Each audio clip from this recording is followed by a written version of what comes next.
Shut up, Live. John. I need to shut up. I need to shut up. Fumble. Wow. Nice start. Hey guys, welcome back to Campaign 3, Session 5. We hope all of you are having a good day. Thanks for tuning in. Fun fact, John forgot to write recap for this session, so John's going to wing it. But before he does that, we're going to get into prayer requests, announcements, prayer requests, and then recap. First announcement, unfortunately, Sadie is no longer with us. She's having some health issues pop up, so prayers for Sadie. And we're going to be continuing to pray for her as well as she kind of battles these health concerns. Mm-hmm. And then Carter is just sick. He's not leaving, he's just sick. So he'll be back next session. So we got a pretty small, intimate group of 4 players tonight, but it's going to be a fun one. We're looking forward to it. And Train Heist Part 2. You can see our bestie Wyatt is back. So we're excited to have him. And yeah, let's get into it with prayer requests. First thing that I have, Abby. Abby's our personal assistant, and she does an amazing job. She has an English proposal coming up, so we're going to be praying about that for her. Sadie, we're going to be praying about her health, obviously. Carter, we're also going to double down and pray for his health. A lot of sickness and illness, so we're going to pray for those two for health. And then what do you guys have for prayer requests? Got 2 for my brother. Okay. He's still sick. Okay. So mainly just like a cough, but it's bothering him because he has like no voice left. What's your brother's name again? Liam. Liam, that's right. And then also he's like struggling again with just the highs and lows of freshman year. Like yeah. Does he still feel pretty overwhelmed with everything? It's more just like kind of feeling lonely and feeling like he can't find his people than anything. No, that's understandable. But yeah. We should throw Liam a party. Pretend like it's his birthday, but it's not. It's almost his birthday. When's his birthday? It would be so funny. We could throw this a month? party. It's October. October, okay. Yeah. That's so funny. Good time. Does he like cheesecake? He loves cheesecake. There you go. 2 for 2, man. There you go. I'm clairvoyant today. That's too funny. How's your friends, family? Friends and family. Your friends specifically. Not doing so well. Not great. So if you could keep them in prayer as they deal with with that loss and that impact on their family. They did lose the baby. Okay. To the best of my knowledge, yes, I have not gotten a lot of concrete updates. Mm-hmm. They've been I haven't heard much from them, but I've heard enough to know there's no good news. So if you could keep them in your absolutely prayers, yeah. We'll definitely be praying for that. It's so tough. Got it. Alicia, Ogway?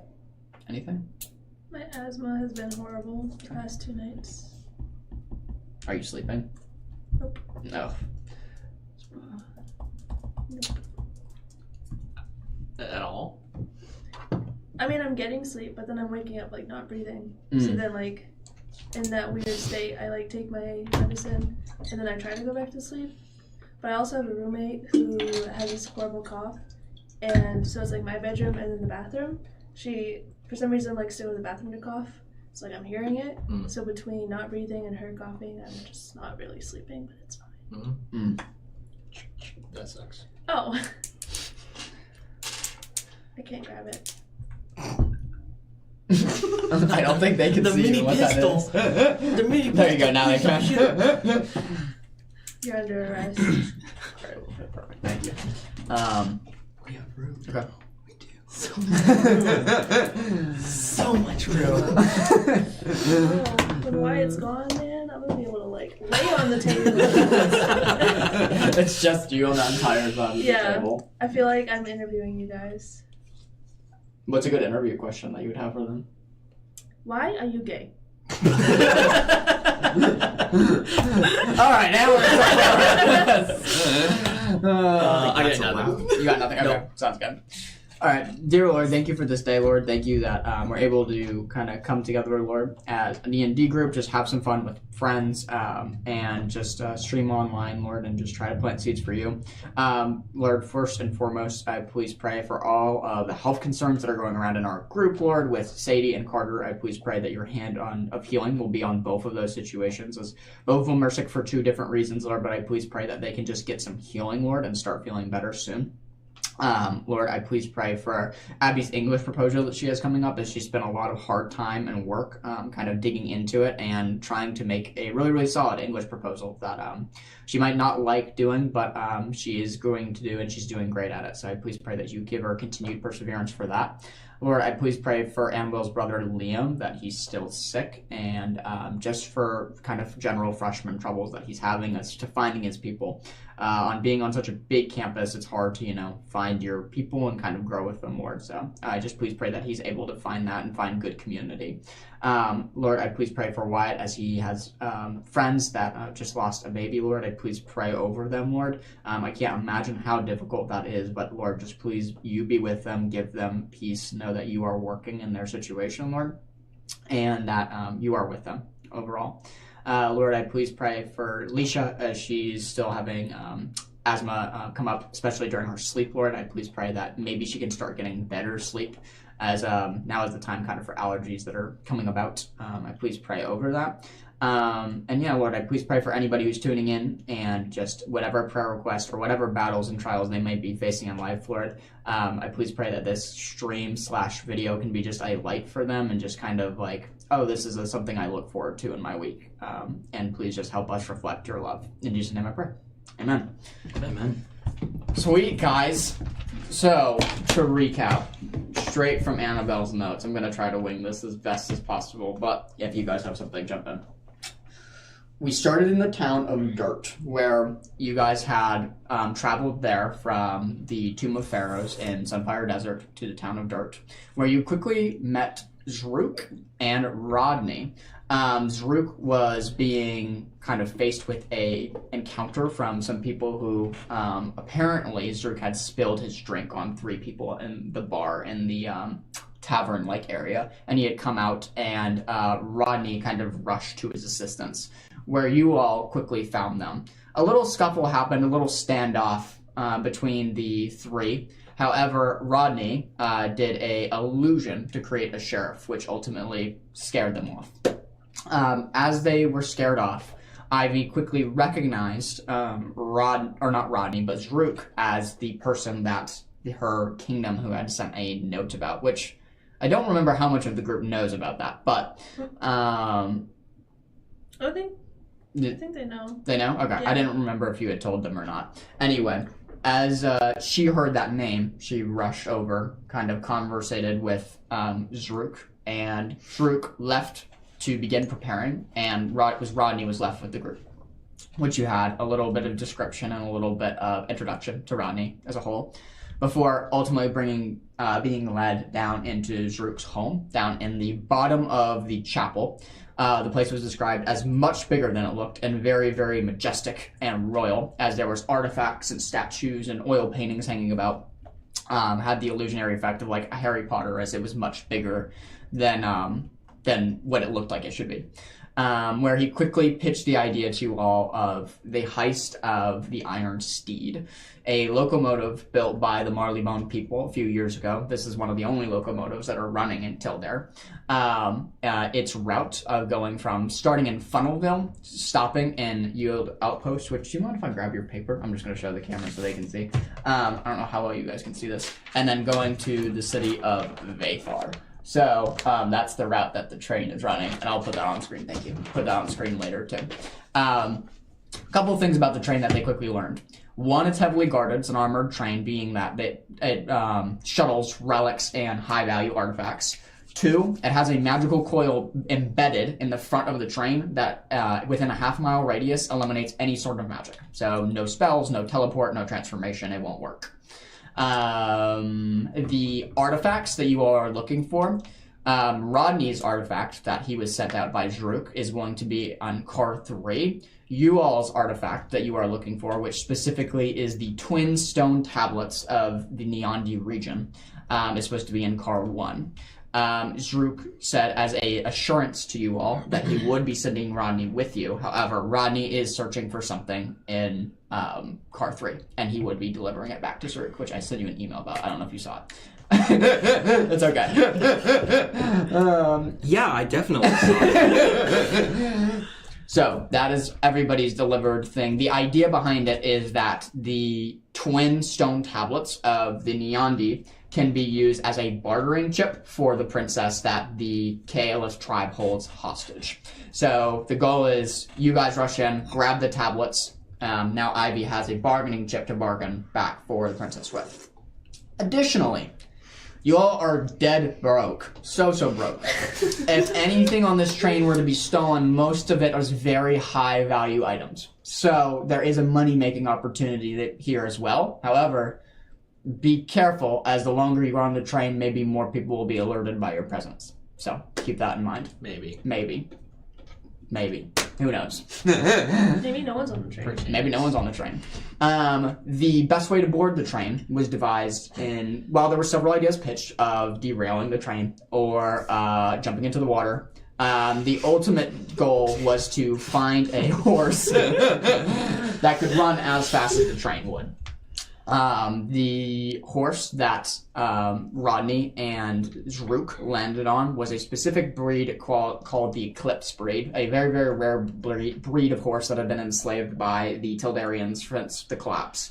They are known for their insane strength and speed. They sit very much taller and larger than normal horses do, and very, very stubborn horses, as we saw quickly thereafter as Cram tried to talk to them. A couple traveling took place as you all traveled to a meadow region of Tarsus that was southeast or west of Town Dirt, where Cram quickly had an exchange between, I don't remember the male horse's name, but the husband horse and then Lanentha. Ultimately, Cram had success with Lanentha, but not with the husband horse, as they quickly found a connection that both of them had encounters with a lady known as the Warden. Quickly, then Cram took Lanentha with him. Ivy, talking to Lanentha, even though not being able to understand, had a vision as she touched Lanentha's skin and was taken aback to what looked like just a huge mass of population enslaving these horses to do their bidding. After that, the party rested. It was a kind of a chaotic day kind of in this meadow, as there was like saber-toothed tigers eating a horse, and then quickly after that everybody was awoken from someone strangling Valentine, unfortunately on Rodney's watch. Did I miss anything? Don't feel like it was really Rodney's fault. You took down a bush. I investigated a bush. A bush. Wouldn't A it be bush that had 2 fear spent for it, so it was Very very reasonable. scary. It wasn't Rodney's fault. Was it Rodney's fault? It wasn't Rodney's fault. Okay. I feel like there's a lot of finger pointing going on here. Did I miss anything in recap? Can you guys think of anything else that happened? nothing important, I don't think. Okay, sweet. Yeah, you covered all the important things. All the bases? Okay. Yeah. So, where we last left off, I'll back up a little bit. Rodney, you kind of approach the bush carefully, as suddenly a crow flies out of the bush. As you kind of like do this in front of your face, you hear turning around. You see these hooded figures. It looks like one of them is like kind of on top of Valentine, strangling her. As you quickly look towards them, another one towards you. A spiked flail that he has. He swings it towards your general direction, and you can hear the chains click before meeting its final resting place. Him being so surprised that you are there, the chain does not hit. The mace does not make its attack. But as that kind of flies towards you, you all awake. You see these shadowy figures, kind of one on top strangling Valentine, the other one attacking Rodney, as they're all around your campsite. Battle map is on screen for you guys now. As you guys are in the kind of this shaded part on one of the knoll hills of this meadowy area, you're quickly kind of looking to each other immediately. It is player's turn here. What do you want to do? Can you move our on-screen map to that map. Oh yeah, that would be important, wouldn't it? That might. As be much as I important. like golden tombs. Oh, I should pull up roll 20. There you go. Thank you. Okay.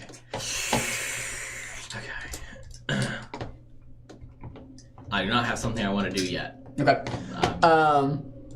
Yeah, go for it, Ivy. Ivy's gonna wake up, and I feel like she and Valentine were closer. Yeah, if you see on the battle map, you're actually right next to her Fantastic. from your bedroll. Yeah. I'm going to get up and just try to mull over the figure to get it off of her. As you quickly rush over to the figure, you're gonna just try to shove off. I'm gonna like jump on its back and like wrap my arms around it and like pull my weight. Okay. Go ahead and roll for an unarmed attack. This is 2d12 plus your strength mod. It's like, okay. Guys, if I roll another 2, I'm gonna crash out. Statistically unlikely. Wait, okay, so not a damage roll. Okay, 7, 18, 20. That's a definite hit. As you run up to the guard and kind of just try to tackle it and bring it closer to you, go ahead and roll for damage here. Now I can reroll if I get a 1 or a 2. Yes, that's correct. I got a 1, so I'm rerolling. Okay, sounds good. 7. 7 points of damage. Okay, sounds good. As you go ahead and describe this attack for me, what it looks like. Okay, so as described, she's going to jump onto its back, the assassin's back, and she's gonna kind of put it in a chokehold. And as she's holding their head, she's gonna put all of her weight to the side and kind of like roll them, so she's forcing the assassin off of Valentine. Yeah, I got you. As you chokehold and kind of like roll the assassin off, you kind of get a glimpse of their face. It looks like a humanoid figure. It doesn't look to be spectral in any way. It looks to be a humanoid figure kind of under a very, very darkened cloak and cloth. As you roll over, you get a quick glimpse of Valentine laying on the ground. You notice her skin is very, very pale, and her neck is bleeding a little bit. Almost looks to be like a knife has kind of like been inserted and then taken out quickly from her neck as a little bit of blood trickles from it. You quickly are kind of on top of the assassin now. It's still player's turn.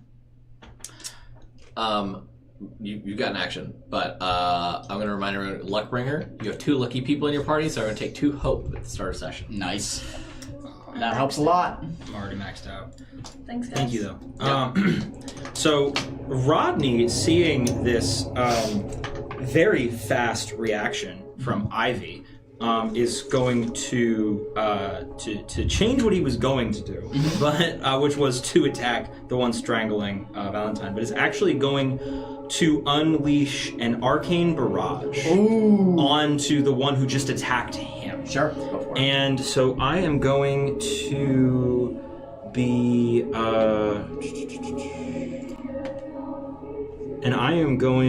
I don't have to make an attack roll for that. It just hits. It just hits. It just Okay. hits. Sounds good. So I will be rolling damage. Yep. That's amazing. This is so cool spell. Yeah. I just put the 3, right? Because I'm doing it with 3 So you're spending 3. of my 6. Okay, spend a number of I do have some healing. Yeah, because I Okay, put so it you're 3 gonna- here, Yeah. but then it. So that's so what just- I use because that's up here. Yes. That's dice. So you yeah, just so roll yes. it. Okay. Yeah, you got Perfect. it. That's what I thought. Yeah. That's gonna be 13 damage. 13 points of damage. Go ahead and describe what this looks like for me, my friend. So Rodney, sort of recoiling back from the crow, and then hearing the sort of the wraiths behind, sees, like, sort of sidesteps the flail attack and just flips up his hands and just sends this blast of magical energy directly into the chest of the one who just attacked him. I love that. So just a very, very fast kind of no-nonsense just attack. As you see this huge beam of energy shoot from Rodney, it hits the guard, the guard that has the kind of whipped flail kind of in his hand, or not whipped flail, but like a mace that's attached to a long chain. As the beam hits him, you can see him stumble back. That's 13 points. 13, 13 yeah. points of damage right at him. Nice job. With that, still player's turn. As Cram hears all this commotion, immediately sets up in his bedroll and sees through the flap of his tent a white streak of light fly by and a blast as he sees silhouettes of multiple people in movement on the outside of the tent. He scrambles to the edge of the tent and then peeks out, looking over to the tent next to him, starting to panic a little bit and seeing Beckett. He's already starting to shake and is unsure of what to do, but looking for some direction. Beckett is just sort of peeking out of her tent, trying to survey the situation that's going on for a moment before jumping in. Seeing Cram, she's gonna scramble over, just try to like stay in front of him, and then I guess I can just move. Okay, yeah. And then she's going to. Okay, where are the? Is there just one attacker? Right So oh, wait, the Ivy's on the other, okay. literally on top of the other one at the moment. Yeah. All right. Yeah, she will try to. Can she hit him without hitting Ivy? You're currently like holding him in a chokehold, right? Yeah. So, yeah. I have him pinned. It would be risky. You And can she's try. also in like big, bulky like knight armor. So I mean, you can hit her, but You can try. It would be risky to try to hit both of them, but Ivy is put in a compromising position now that she's kind of holding this assassin and choking him out. Okay. No risks, no life. I say do it. Okay. Well, in that case, she is going to cast. Oh wait, she has to be in melee range. I guess she's going up to him. Yep, got it. And she is going to cast Wild Flame. Okay. Which Wait. You gave consent. I did. Go with it. You're sort of close. she's not lighting him up entirely. Don't worry. Okay. But her hand sort of erupts in flames. Yeah. Okay, sounds And good. she's going to just punch this guy. Okay, this is a spellcast roll, right? Yes. Okay, go ahead and make me a spellcast roll, and then on top of that spellcast roll, go ahead and roll me just a straight 1d20. Oh boy. Yeah. Oh no. Okay. No, I like it. I like it. It's okay. I have full health, so we're fine.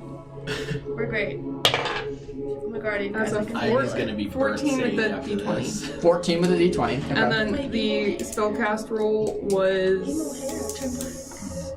So she is gonna be. It'd be like short. 15 with hope. That's a hit against the guard and a miss against Ivy. Nice job. Very nice. Okay.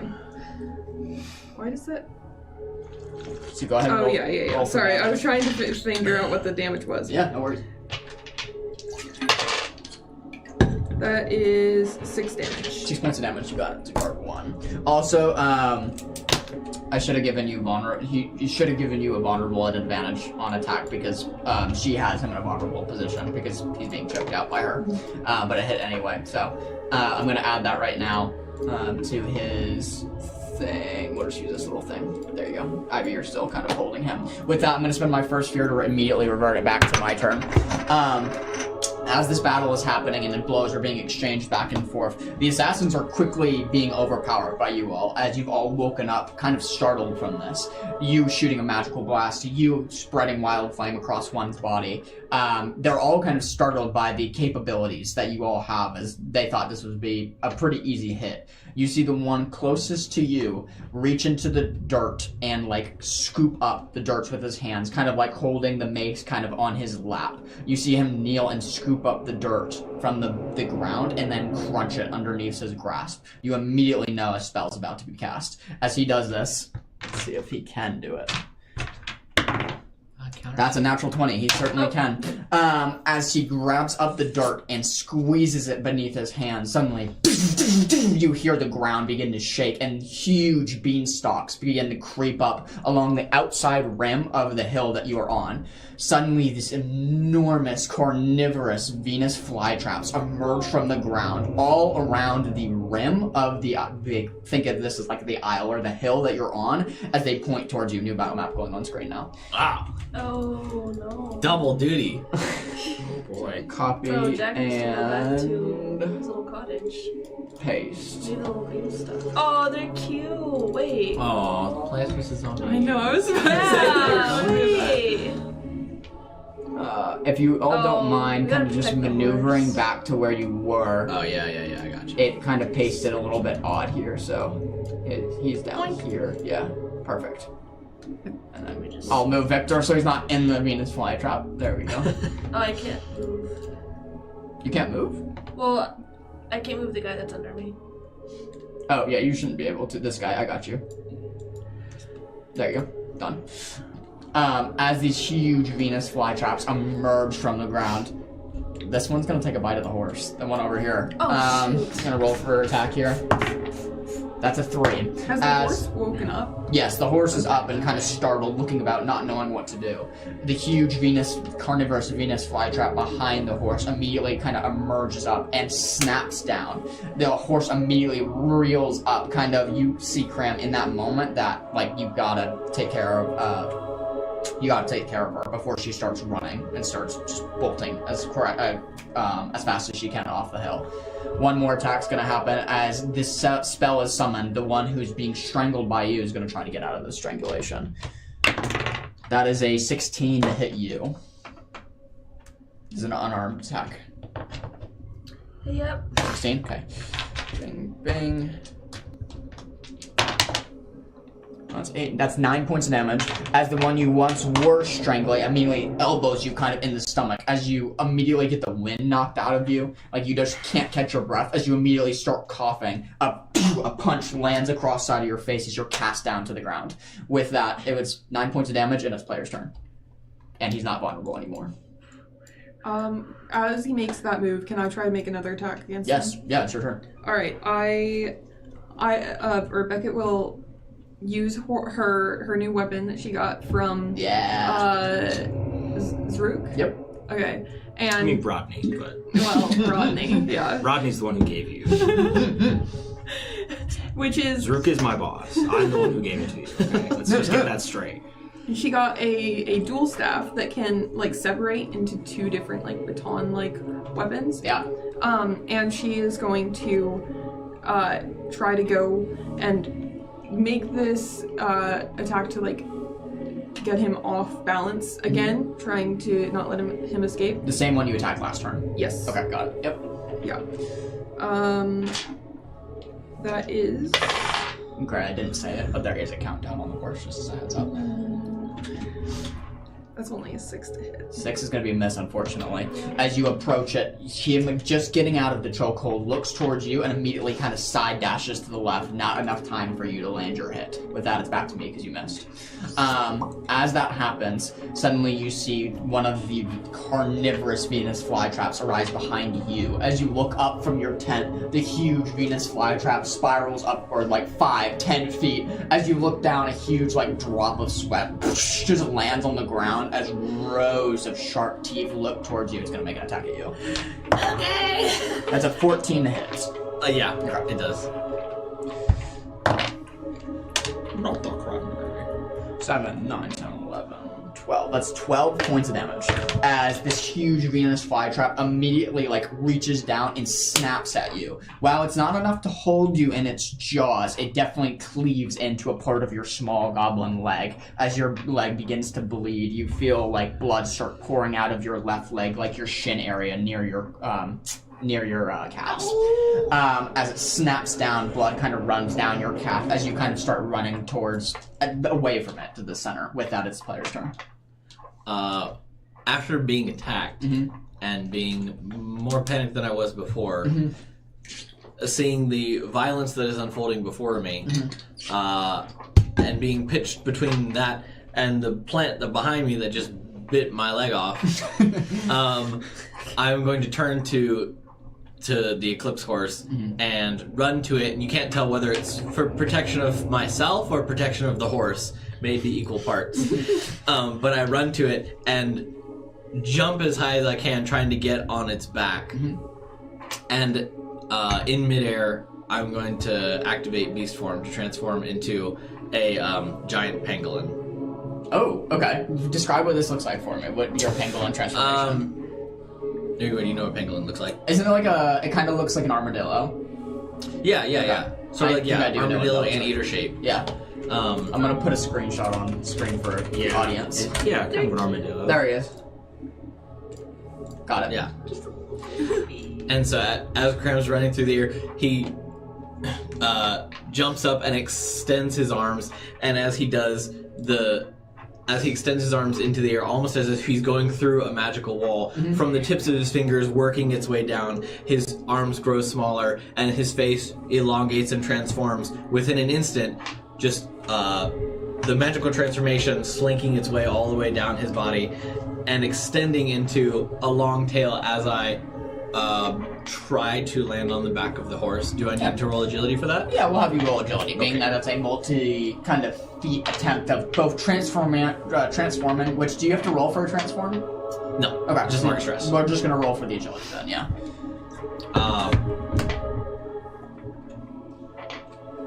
22. 22's enough. As you land on the back of this huge Eclipse Horse, as you can feel the nervous energy radiating off of her, but it slightly calms as you land, as now you're this armored little pangolin kind of balancing on her back. You hear a voice kind of radiate in your head, seemingly almost telepathically. What should we do? Should we run? I'm going to... Wait, telepathically? I can't talk to her telepathically. I say back out loud with my long, extended, sticky pangolin tongue.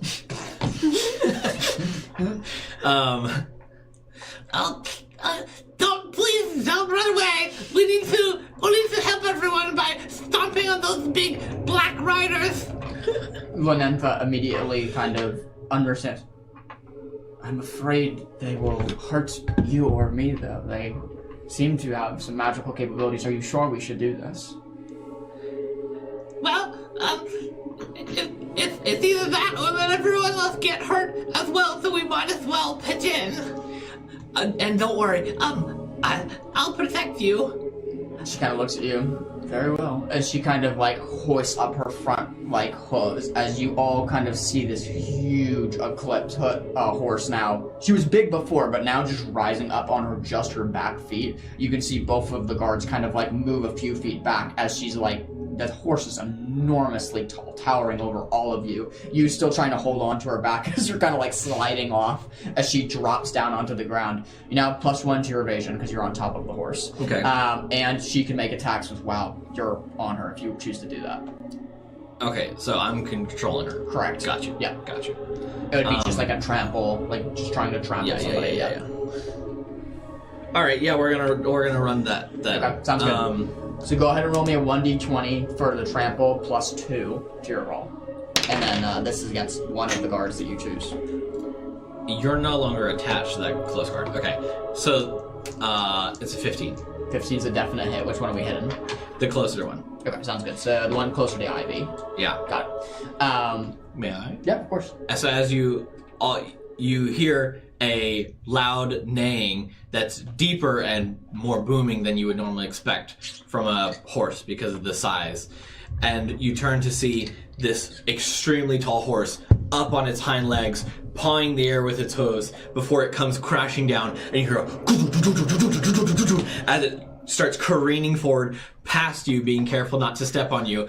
But as you look up and you see the hooves flying over you, you see a pangolin, a giant pangolin clinging onto the mane and the back feet and tail flopping in the wind as it's flying forward, then getting to its target and extending its hooves, trying to trample on, and then just run straight across the target. Yeah, absolutely. Go ahead and roll for damage because 15's the most definite hit. We're gonna go. We'll do 1d20. Being that this horse is so big. 17. 17 points of damage. How do you want to do this? Yeah. As you see in a flurry of motion, Ivy's lying on the ground as the horse flies over you with the pangolin attached, and in one swift move comes down to the ground, crashing. You see the leg bone of the assassin break as the other hoof stamps into his shoulder and presses him into the ground, making a crevice in the ground as he's being pressed into it. And then the hind legs come in, stepping on the rest of him, and then just doing a very violent, voracious dance of villainy. As it trots around in a circle, stamping as the creature gets pushed lower and lower to the ground, and as it's becoming more and more contorted, less in the shape that it was just a few seconds ago, and covered and sprinkled with dirt and blood. Well described. As the assassin quickly turns into what was once black cloth, that's quickly now red mush. As it's been trampled into the ground. Yes! It's been trampled into the ground at least a half a foot from the repeated stomps of Lanentha. At this moment, you all kind of are watching this, seeing like, oh wow, that horse is insanely powerful. It's insanely strong. As it's being buried into the ground. I'm going to spend a fear here. As the other one is looking, seeing that his time's up, and he's better go. He's going to try to flee. As he casts a spell. Nope, 14, that's enough.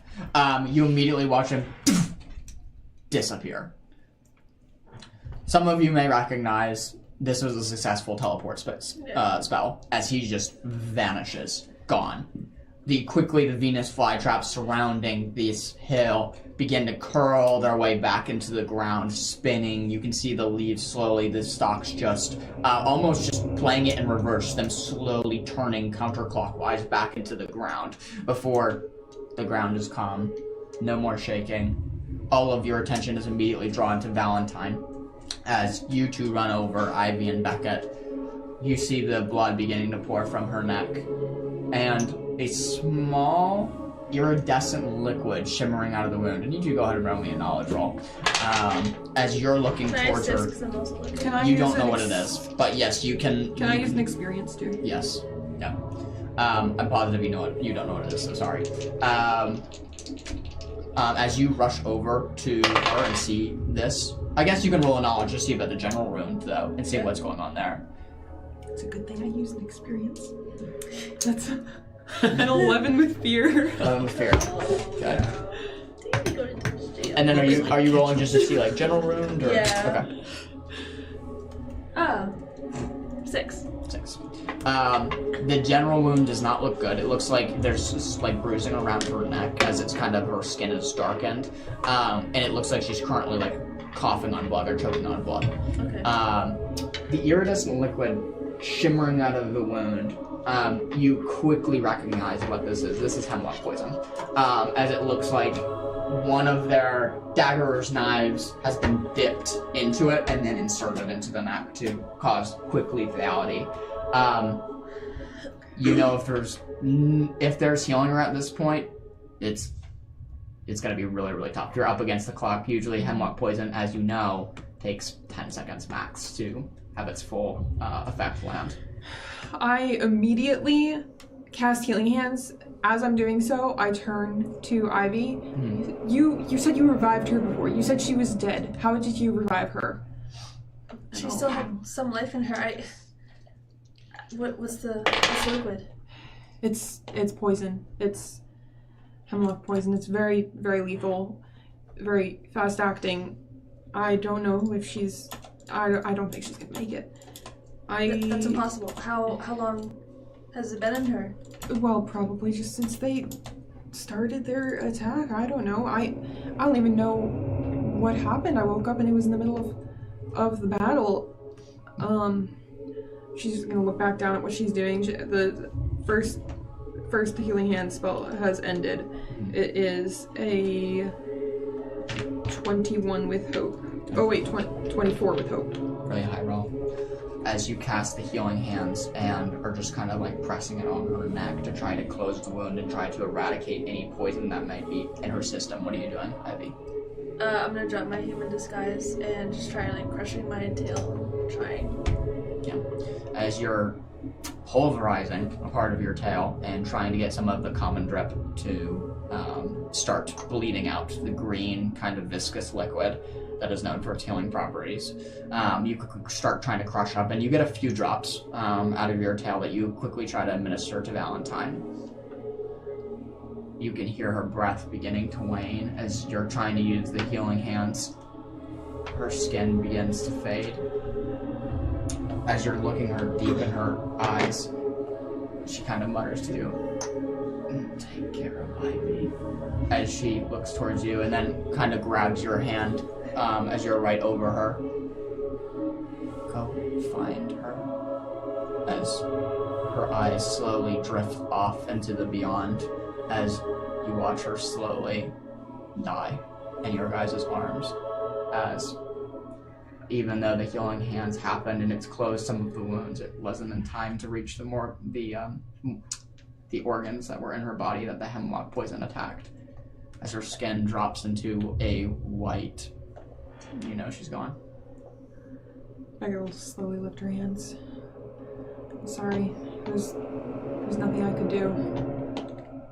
Ivy's eyes are fixed on Valentine, and she's just like, her face is completely blank, and you can tell like she's just going through like everything of how to save her, and she's like also in a state of denial, just because this happened so sudden. Like she just does not know what to do. She's frozen. As with this scene that's played out over just a matter of moments, both Cram sliding off of the horse, transforming back into his normal self, and Victor walking up, and maybe Rodney as well. Yeah, Rodney is approaching. He has some things to say, but after.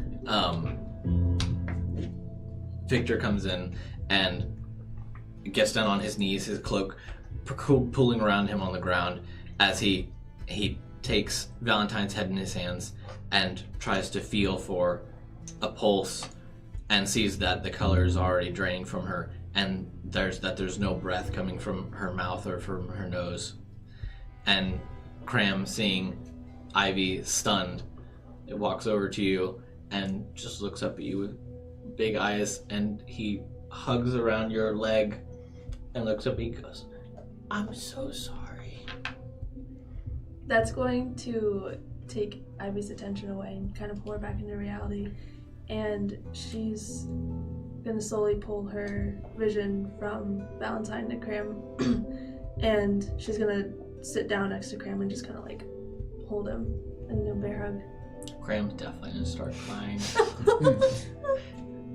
Not even really wanting to look at you because slightly embarrassed, but just big crocodile tears streaming down his face as he's hugging you very tightly, burying his face in your shoulder.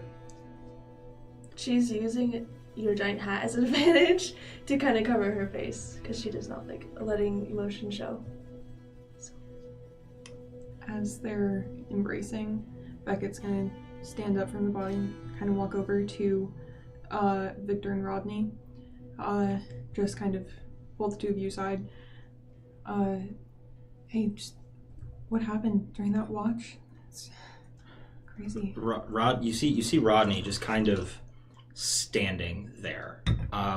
This ribbit that you've seen like be so nonchalant about so many other things, just kind of like, sidestepping out of flails and just kind of like doing stuff. Like you kind of see him just sort of just standing there in it, like solemnly, which is something you have not, an emotion you have not seen from him so far. Just kind of looking at the body, and then just kind of sit down. And he says, "That came out of nowhere. I turned my back on the lot of you for not even 10 seconds, and they were there. Can I insight check? I'm so sorry. Mm-hmm. Yeah, give me an insight check. There was a sound in the bush, and I thought it was the predator, and I had my eyes off of you for less than seconds, and when I turned around, there they were, already on top of you. Got a 10 with hope. It seems mostly honest. There's parts that are indistinguishable, but you can see there's a general shock about Rodney that you haven't seen before. All right, I believe you, Rodney, and it could have happened to any of us on our watches. Just don't take it personally. These things happen. It is possible. These are not people that I recognize. Not as far as I know, they weren't. It wasn't me they were after. It was somebody that you guys have. Someone from your own party's past, but it's possible that they waited for me to be on watch. Since you guys don't know me, and they waited for, if it was you they were after, they waited for all of you to be asleep. I don't know. That's possible, but I trust that you were doing your best, and Yeah. I can always learn from the experience, I suppose, but I believe that these things happen for a reason, and that it was bound to happen at some point, whether you were on watch or not. I'm sorry. I'm sorry about your friend. Yes, well, Ivy knew her better than I did. I appreciate the apology, but you might want to give it to Ivy instead. I walk over, put my hand on Ivy's shoulder, and I say, I'm sorry. She's gonna lift her head from the giant hat that's been covering her face and just kind of look at you. I don't know what happened. Neither do I. I can't believe I failed her like that.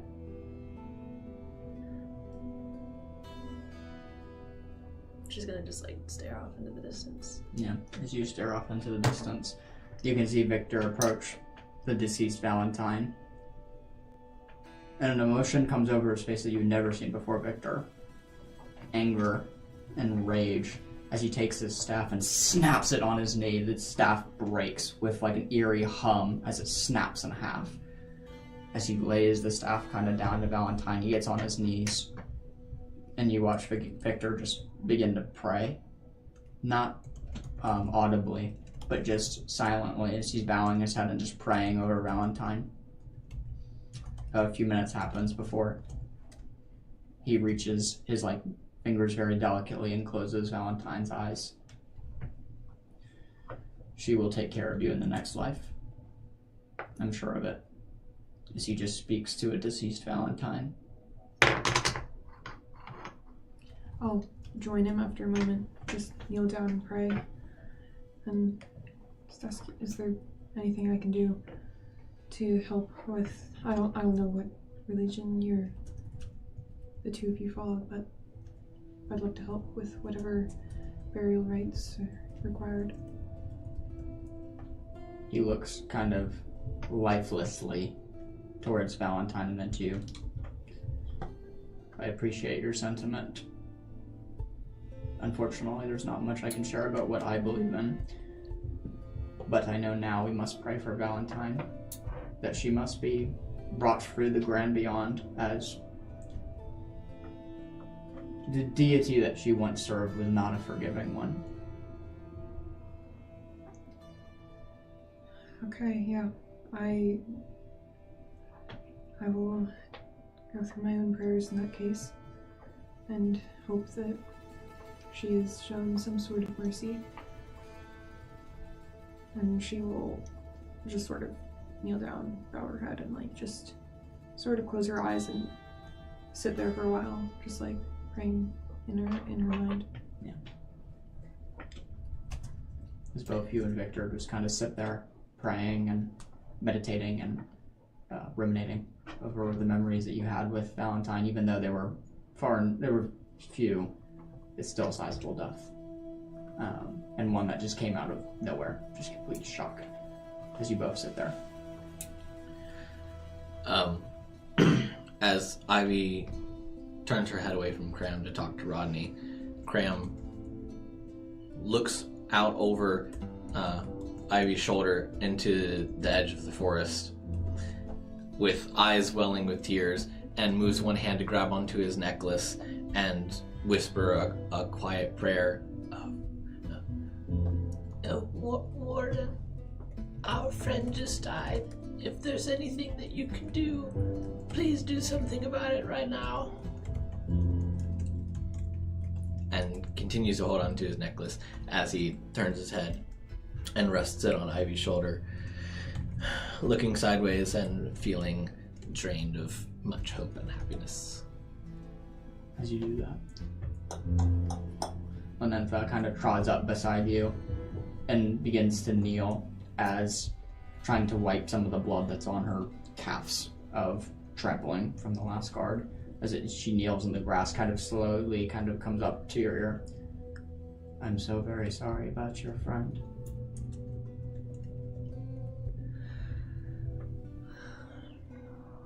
Me too. She was very nice, and she was very sweet. I don't really know. I don't even know how to feel about it.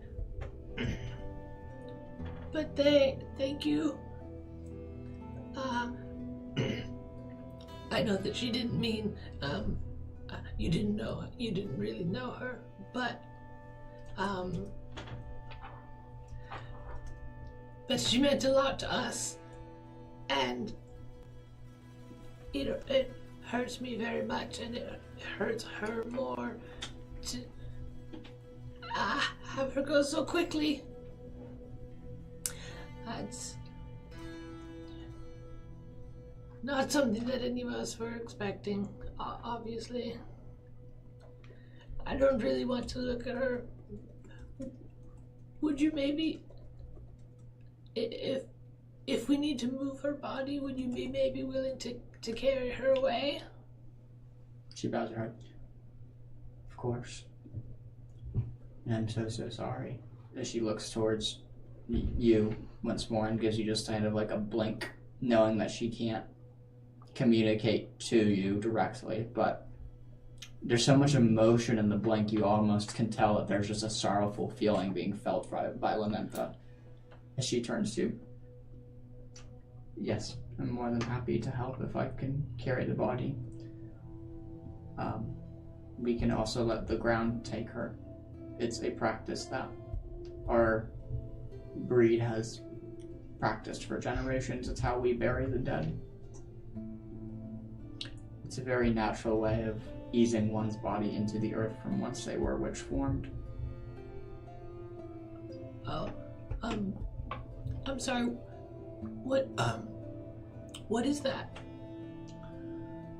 It's hard to explain.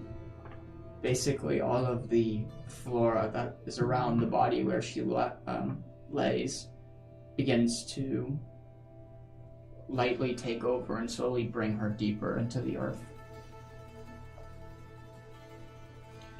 Okay, It sounds a bit rigid, but it's what we practice, if that would help you all.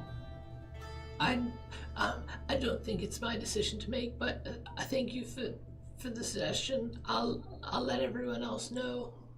She gives a nod, and as you're kind of like looking at the body and she's right next to you, she like lays her like huge horse head just on your shoulder as you feel your shoulder kind of dip down from the weight for a few seconds, and then she lifts it up, knowing that you feel companionship from her and that she does care about you. The warden hears your prayers, little human. Oh. That's very good. Can you hear my prayers too? Only sometimes. Oh. Okay. Well, it makes me feel nice to know that someone else can hear my sorrow.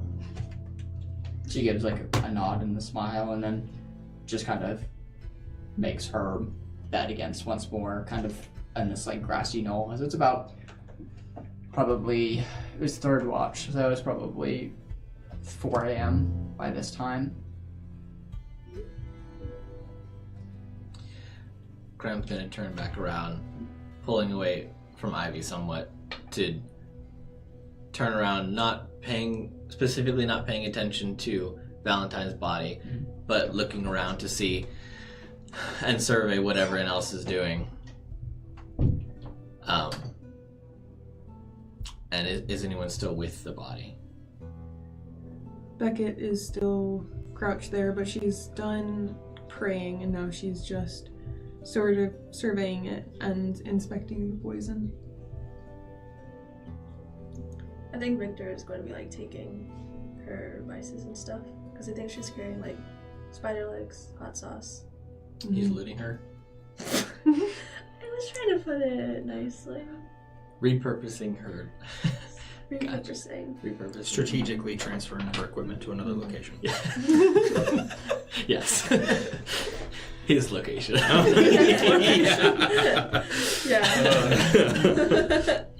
Why did you put As he sees them doing that, Graham's gonna waddle over to Beckett,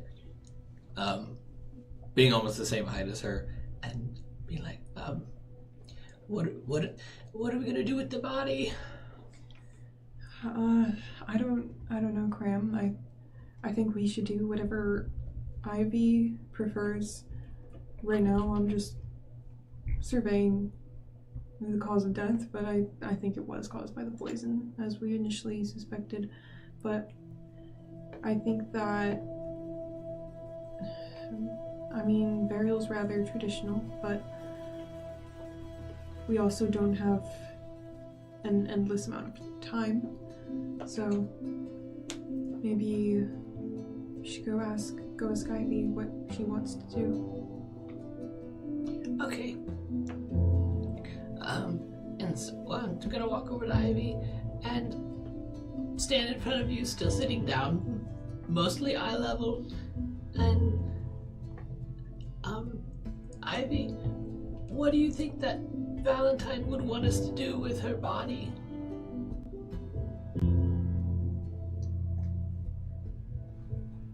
I don't know what her family, her culture practices. I could give her a royal burial.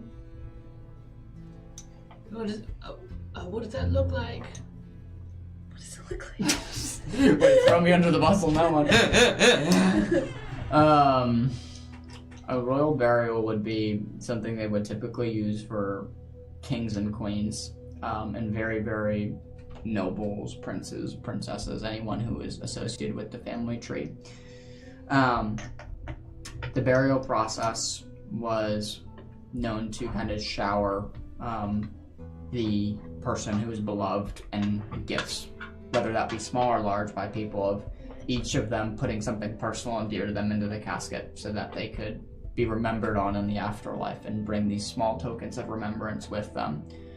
Other than that, it's very ceremonial and formal, and lowering the body into the ground and saying a few words of prayer and blessings of moving them from one plane to the next.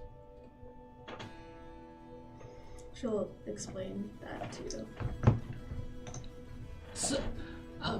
So we bury her in formal ceremony and everyone brings a gift? Ideally, yes. Do you think Victor would agree? That's what she would want? She'll look over at Victor. I think that's fine. He kind of looks towards you. I don't know what custom she would prefer.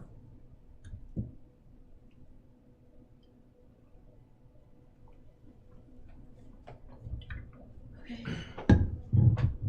She'll stand up and kind of dust off her armor, and she doesn't have a shovel, so she's gonna pull out her shield and start digging with her shield. Okay.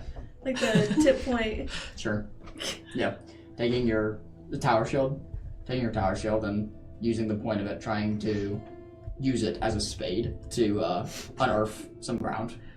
When Cram's watching you, does this look like it's therapeutic for you? Yeah, she's really digging into the ground. Like and he's she's gonna let you do your thing. You can see that like you're just digging into the earth one scoop after the other, putting all of your strength and rage into every scoop of dirt that you have and kind of throwing it over your shoulder. Lenentha kind of comes up and like looks as you dig, and her head kind of rests on your shoulder lightly before kind of standing back upright. Did they say yes? She turns towards you. I think we're going to have a, we're gonna bury her, and we're all gonna give her a gift, and, if they don't mind, then I can make her little, like, plant casket, so we won't need you to move it. We can just bury her right there, but thank you very much for your idea. There's a warm smile. I think that's a beautiful idea. I can wrap the body if you all would like. That makes it easier. How do you do that without thumbs? She kind of gives a smile. First check if it's okay, and then I'll show you. Okay. Okay. Hesitant to interrupt Ivy's digging, but coming up beside her and like tapping her, Ivy, Lenentha says that she can wrap the body somehow, if it's okay. Would that be a good thing?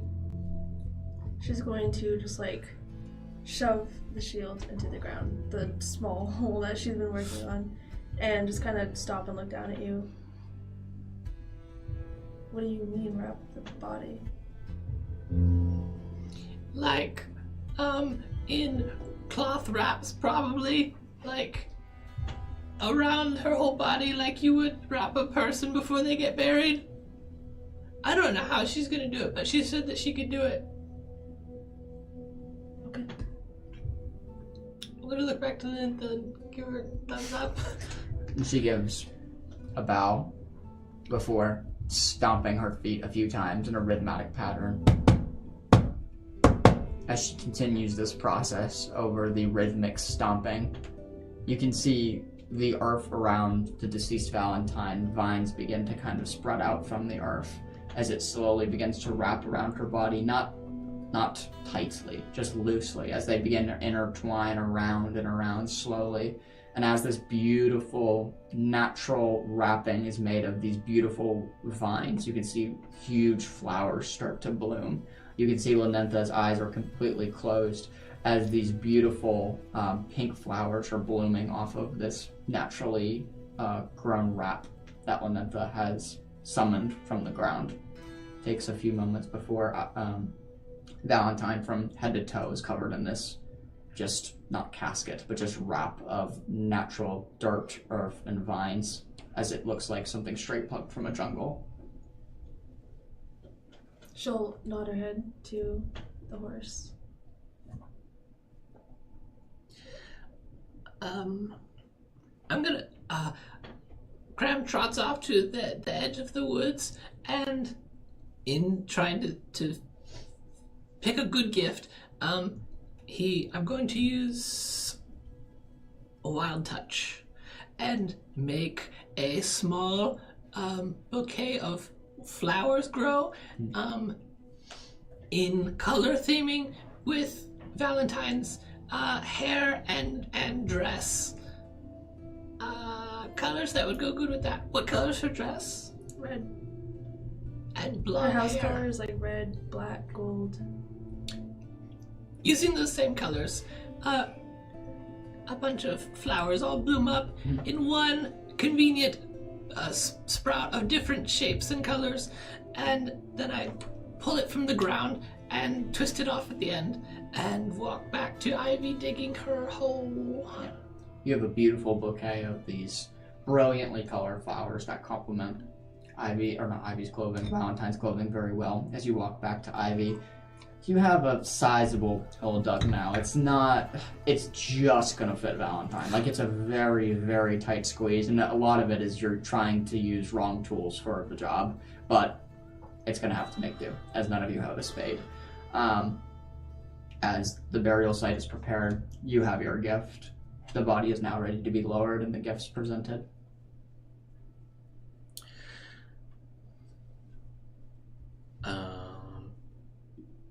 I'll walk up beside Ivy, and seeing that the hole is now deep enough. Is she ready to go in? I think she should fit in this. Okay.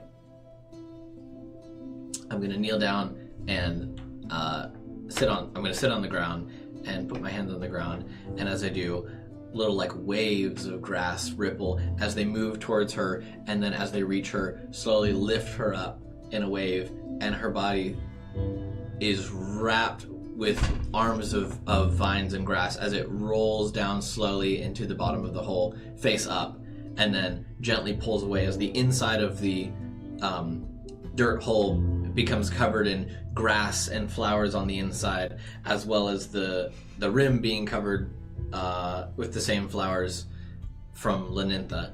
And then as it does, the ground around it builds up a little bit, dirt ready to move in when I give the signal. Yeah. This beautiful display of the body moving from one terrain down into the earth very slowly and smoothly without any bumps along the way. Valentine's body is now in her final resting place, as any other gifts are ready to be presented at this time. Beckett is going to take one of the vials from her belt and her notebook, and using that ink, she's going to write an ancient rune of peace and take it out of the notebook, and take one of her last coins out of her pouch. She sort of holds it up to the sky and says a silent prayer. She places that and the rune down on Valentine. Yeah. If we're done. As Victor steps up, he takes the pieces of his staff, broken, the halves of it, and lays one to the left side of Valentine and then one to the right side of Valentine, very diligently and carefully placed, right, almost as like guardrails guarding her body as he lowers them down. She will pull out a small dagger, but it doesn't look like just a dagger you'd find at some store. It looks like it's from the kingdom itself. It's all jeweled and it's super shiny. And then she's going to kind of, the arm that doesn't have the bracer on it, she's going to move the clothing that she has underneath and grab a gold chain that has some charms on it. And she's going to take that off, and she's going to stab the dagger into the like where a gravestone would be. And then she's going to put the charm bracelet over the dagger. Yeah. You assemble this natural little memorial with the dagger and the bracelet. It looks very quaint and nice.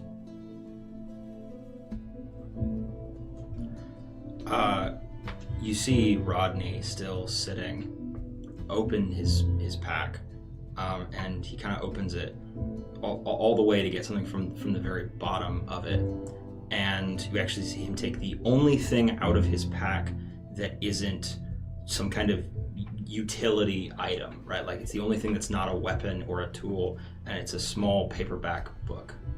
And he stands up, sort of, closes his pack back up, stands up, walks over, and very gently sets his book down and says, may we find more fortune in the next life.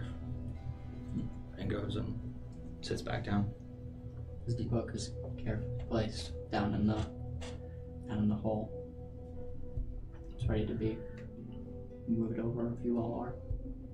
The dirt to be covered. I waddle over to Victor and look at up at him, very much taller than me, and ask, Do you want to say any words before I cover it up?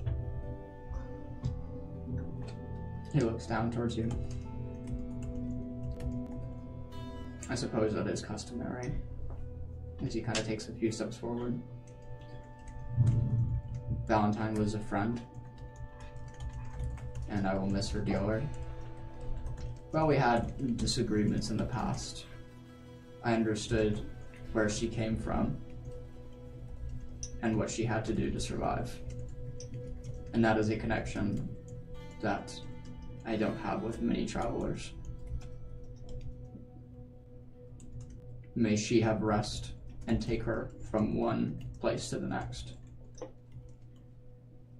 And I will pray to her that she is cared for. with Victor finishing his words, Cram's now crying again. As tears are dripping off of his face, he reaches over the edge of the hole and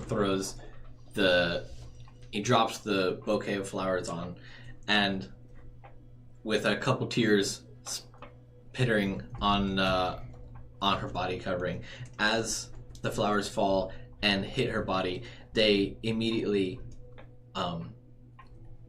as they fall, they hit and fall apart, and it ripples across her body, growing into an imitation of her dress and hair in the same colors that she would have had, as it ripples in the black and red across her, creating a flower dress, and then the blonde of her hair, and then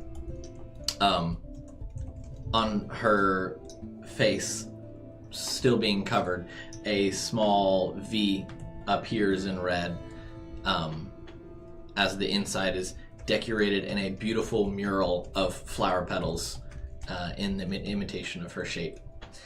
And in doing so, the dirt that's piled up at the edges, on its own accord, slowly starts to pour over, covering up in layers and layers until it reaches level with the rest of the ground, and then overgrows slowly,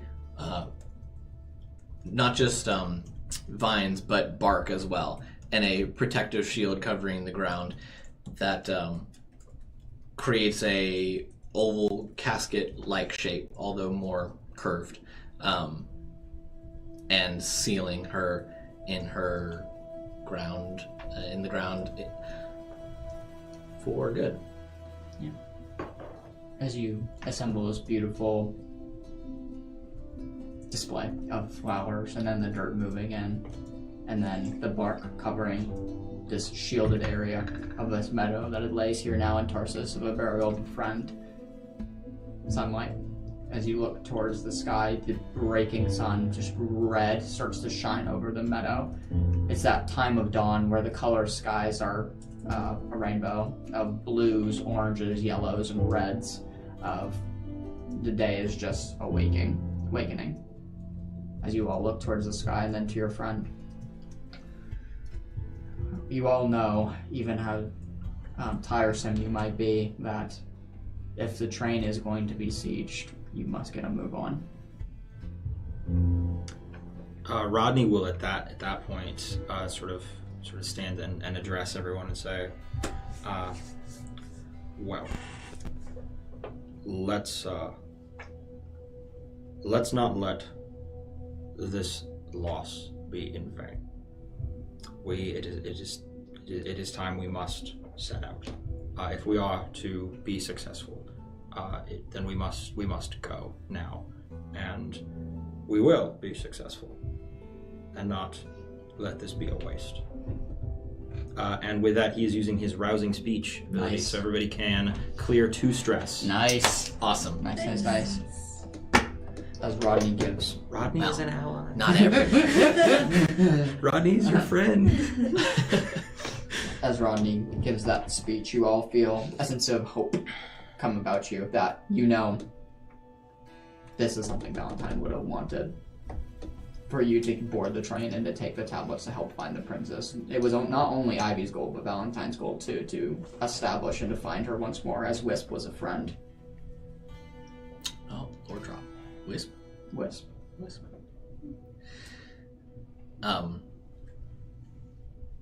With that, Krem's gonna walk over and pat Lynantha lovingly on her leg as far as up as he can reach, and then go commence packing up the rest of his stuff from the night. Sure. As you kind of begin packing up and getting ready to set out on Lynantha and all of you, you know that it's getting ready time to go. And if there is needing to be any sort of plan to put in place before you all go, now would be a good time. Wink, wink. As you remember the map that Shruk had drawn up for both you and then one other person you deem necessarily fit to lead Party B or Party A to board the train. You kind of look about. You notice one person who's been planning the most with you as you look towards Beckett. She seems the most able and agile to hold the operation on her own. You think it's your best judgment to give the second piece of paper to her. Yeah. Rodney's gonna sort of pull Beckett aside and say and give her the map. And say, I want to reaffirm our plan.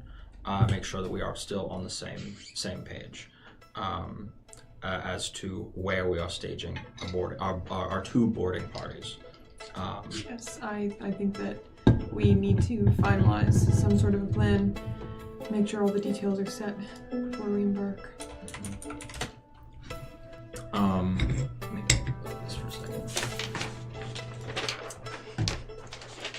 It's on screen if anybody who doesn't have a piece of paper wants to see it. And so remind me that the train is leaving from right, exactly. So from right to left. So Right to it's left. departing Funnelville. The far left point is Vathar. Just as a group kind of knowledge check here.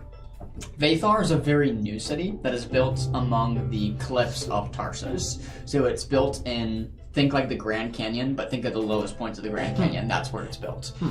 It is a brand spanking new city. Like it was just founded 50 years ago. However, after it was founded, it has been quickly the rise of Tarsus. It's become very, very fast in growth, and a lot of people are now moving there as it's a lot safer than like Solara. So rent is cheaper, homes are cheaper, and it's just growing exponentially, making sense that the train would be delivering high value goods from Funnelville to a now prospering city. Bet W lore. And we want to attack before we get to the outpost, correct? That's up to you. Oh, that's up to me. Oh, That's okay. up to you. That's up to me. So on that midpoint of that map that you see, there is something that says Ye Old Outpost. It sounds like a building none of you are familiar with, if that's a small town, if that's like a general store, but none of you have heard of that. But it's up to you all when you do strike the train. Okay.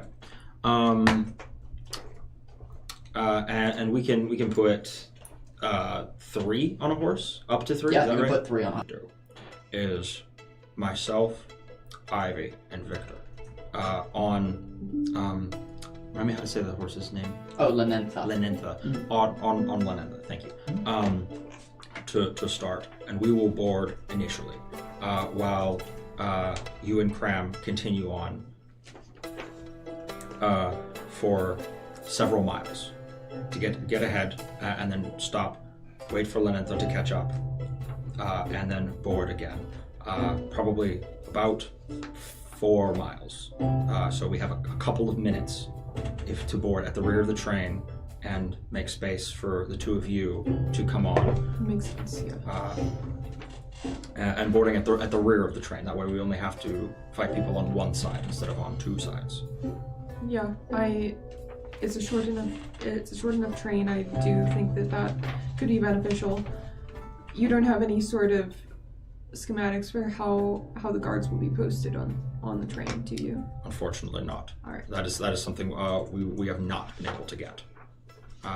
As much as we do know about as much as we do know about where the coil is and how the engine works, the cars themselves are they are not unique and they are not special, and we were not able to get information about them. We don't know how many guards are inside them. So, but if we board basically just outside of Funnaville, just far enough away to avoid detection, from the town, it gives us as much time as possible to accomplish our goals, slow the train down, find a way off the train, disable the coil, and teleport off of the train. We have some options there. So. And we know nothing about the outpost, correct? There's nothing aside from it being marked on some of the older maps. There's very little we know about it. To my knowledge, there's nothing significant there. But it is a stop that the train is making. Yes, we believe so. Interesting. I agree. It'll probably be beneficial to board before that point. We don't know if there are going to be reinforcements or something at the outpost. With the outpost being not as big of a deal as either of the cities, it stands to reason there would not be as many reinforcements there, if any. If we have to get close to somewhere, I would rather it be there than either city. That could be a huge problem, trying to escape the city. Well, it sounds like we have an accord. Yes, I do think it's worth discussing, however briefly, whether we should attempt to board the front of the train and disable the coil immediately, so that those of us who are more adept in magic can better assist the rest of the party. I'm not opposed to that. Although if that is what we're doing, that is the most heavily armored part, heavily guarded part of the train. So we will need you to board quickly.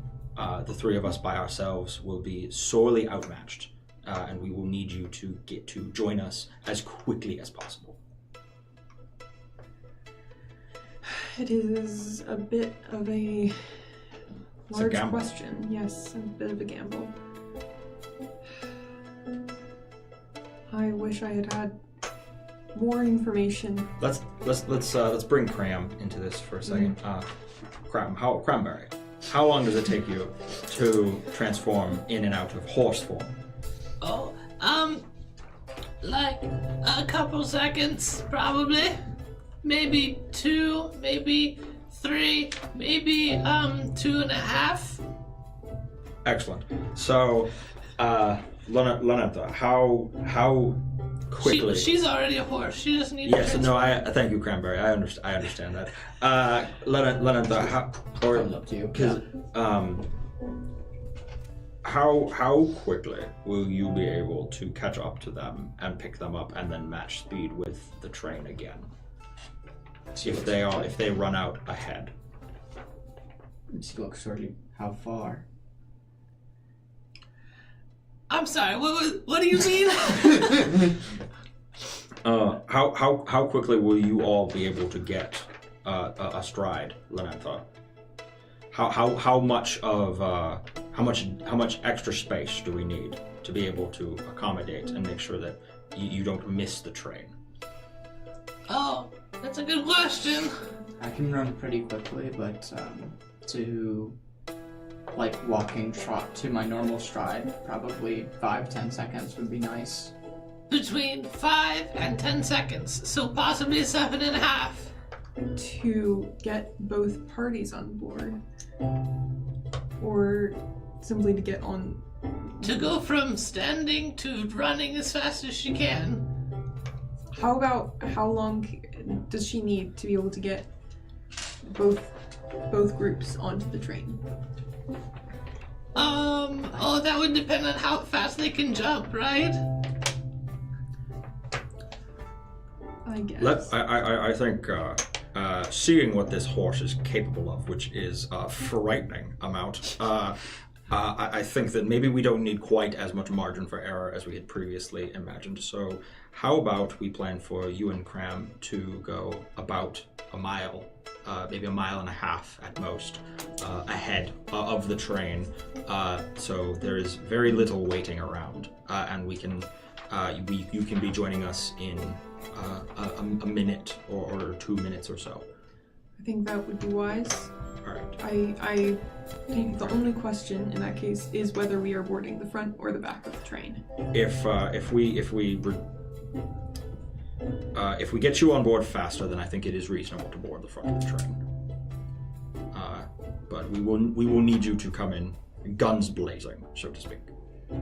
Yes, we will attempt to have weapons in our arms and ready to attack at the moment we step on board. All right. So, sorry, DM question. Group B, Group A. Group A is getting on first. Yes. Got it. Okay, perfect. Yep. Got it. Yep. Group A being Rodney, Rodney. Ivy, and... You want to take Victor? You got it. Okay. Yeah, I want Victor. Yeah. Okay. And then what's the distance between the two groups of boarding? A mile and a half. Mile and a half. So still plenty of time for the horse to get up to speed. Yeah. And to pick them How up fast and is the stop. train moving? So 40 miles per hour. Mile and a half gonna be, I think when we did that AI calculation, it was 30 seconds for a full mile and 15 seconds for half a mile. So if that's the case, then it's gonna be 45 seconds in between pickup for groups.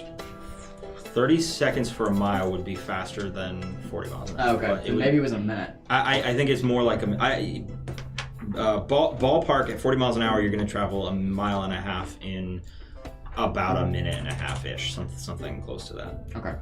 The horse can run faster than the train, right? No, it can run 40 miles per hour top speed. And the train goes 40 miles per hour top speed. So this is interesting. I don't know if both parties can board the same car then, because no matter where one boards, we're gonna end up I thought behind. I thought the horse could move at least a little faster. It can try if it's pushing itself. It can try. Knowing the horse's limitations is one thing, but like on paper, it's 40 miles per hour for both. Okay, so let's look at, is there a studying our maps? Is there enough of a Is there a place we can identify that where there's enough of a bend in the track that the horse could maybe have an advantage there? Good question. Go ahead and make me a knowledge roll. Oh, I will give you I'll give you advantage. advantage for this because you've been studying this for a really long time. All right, Yeah. knowledge roll with advantage. If we had a teleport, That's a 19. that's Wow. really good. What's your advantage with it? Is that with it? Your That advantage? is. Yeah. Okay, sounds Yeah. good. Yeah. I get a hope as well. I get a. Oh yeah. Oh, thank you. You would know, right after the old outpost, the track has a huge bend that goes towards the southwest corner. So right after the first stop, it has a huge bend. Ideally, if you don't want to wait after it stops, there is a smaller bend in between Funnelville and the old outpost, roughly halfway in between. And it has a lesser degree bend, but still a good sizable bend that the train's going to slow down to probably 30 miles per hour to take the bend. Okay. Now the outpost bend, it's going to have to go 20 miles per hour coming off the outpost. No, I still want to attack before the outpost. So let's plan to board on either side of this bend. I did just have a thought. What if we were not to derail the train, but we were to put something, an obstacle, on the track to slow the train? They would either have to slow for the train to naturally push it off the track without derailing it, or fully stop to remove it and then continue. Would that help us or hinder us in the grand scheme of things?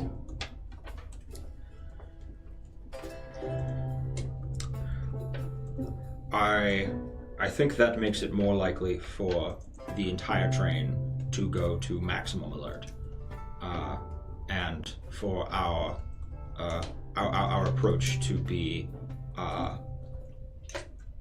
far less discreet than it otherwise could be, where they are not This train moves faster than any horse, and there is some arrogance in that.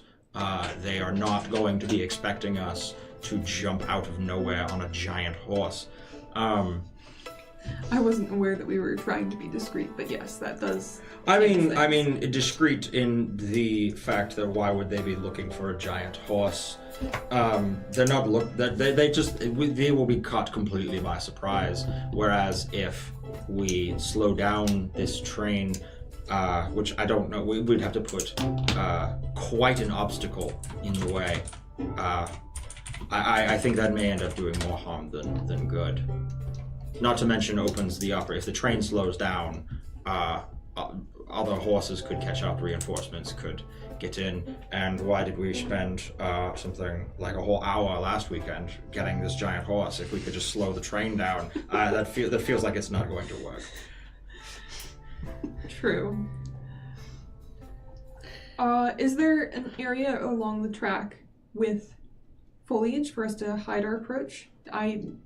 Now knowing that we're trying to be somewhat discreet, it seems like it would be nice. Yes. Looking at this map here, very conveniently next to the bend where I want to attack the train, there is there's some heavy foliage that is shaped just such that we might be able to not be spotted right until we board the train.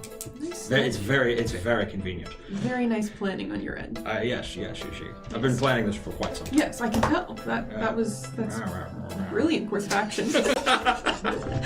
Oh yes. Thank you very much. And for the first time today, you see Rodney blink.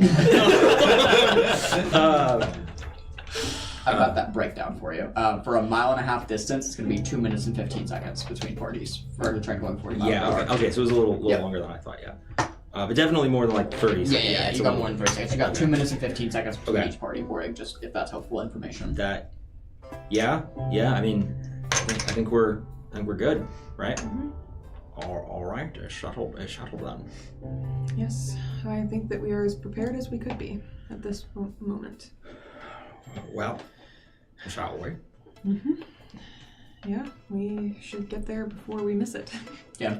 As it's 5:30 now, meaning you guys are going to have to run, you're probably going to have to transform into a horse to carry more people. Are you willing to do that? Pull up beside Lenintha.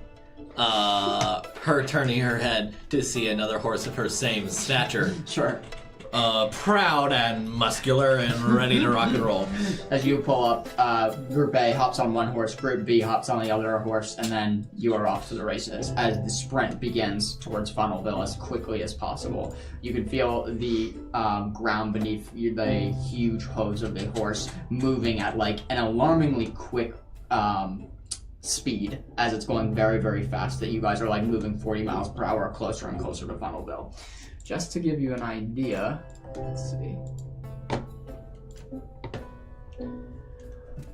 As you are rushing towards the southern continent of Tarsus, barely having time, just having time enough to grieve, you notice a couple of things on your travels there. The landscape shifts from meadows into open terrain once seen in the town of Dirt, and instead of dusty paths, you are met with these huge towering cliffs that overlook the red dirt plains of Tarsus and the mesa that lies kind of beyond that. The mesa quickly gives way as you are traveling for hours to a vast valley. You have all come across Tornado Alley, as most of you are seeing this for the very first time. These huge towering stalks of wind plummeting among this huge valley in between the cliffs, not seeming to pick any sort of direction, just moving from side to side. It seems like 7, 8, no, like just teens of 15, 16, just tornadoes about this enormous valley as you stand on the edge, wondering how any inhabitants live in this part of the valley. Suddenly you see it. In the eastern corner, built in between like a few walls of cliffs and mountain ranges surrounding it, lays Funnelville. These small inhabitants that lay down in here of this huge tornado valley. It seems like they are mostly protected for the most part as you kind of look down on this small village. You also know that most of these buildings, though, by looking at them, have some serious reinforcements in place, built and structurally sound, just in case one rogue tornado does get into the corner that they are in. Hopefully not too much damage would occur. And that picture is going for you on screen now. Arr. No, thank you.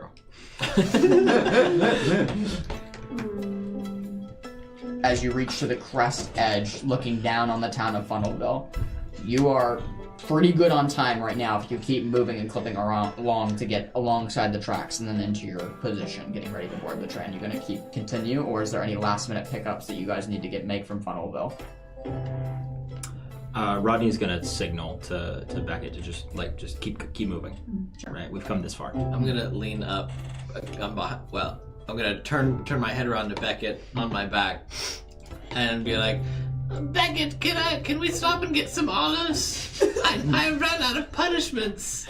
How about we pick some up after we are done with this very risky mission? Okay, that's good because I would rather go anywhere but there. I'm assuming those are the tornadoes that you're talking about. Yeah, they're cool, aren't they? No, they're horrifying. I really don't want to go over there. Are we heading? Do we have to head towards them? Yeah, as you Oh, great. Okay. as you see that, you can see one of the huge tornadoes kind of move probably 3 miles away from you, get closer and closer as it creeps towards you. You see it looks like a fence flies off it in your general direction, kind of bouncing off a hill. You've never seen twisters like this, these huge things kind of maneuvering throughout the plain. As you look down on this little settlement, you know you must have to enter the valley to get to the tracks. I'm following the Lintha, feeling very insecure without my opposable thumbs to handle these tornadoes. As you all begin your trot down into the valley into Funnelville, it only takes a few minutes before eventually getting down into the town, and then further than that, immediately speeding up once more to get to your place on the tracks. You notice the train shift once more as it's kind of now escaping from this tornado valley and escape into this dark red kind of dusted mesa as you kind of all move towards your point little by little. When we break off from the first group, Beckett is going to open a line of telepathy to Rodney so that she can tell when they enter the train's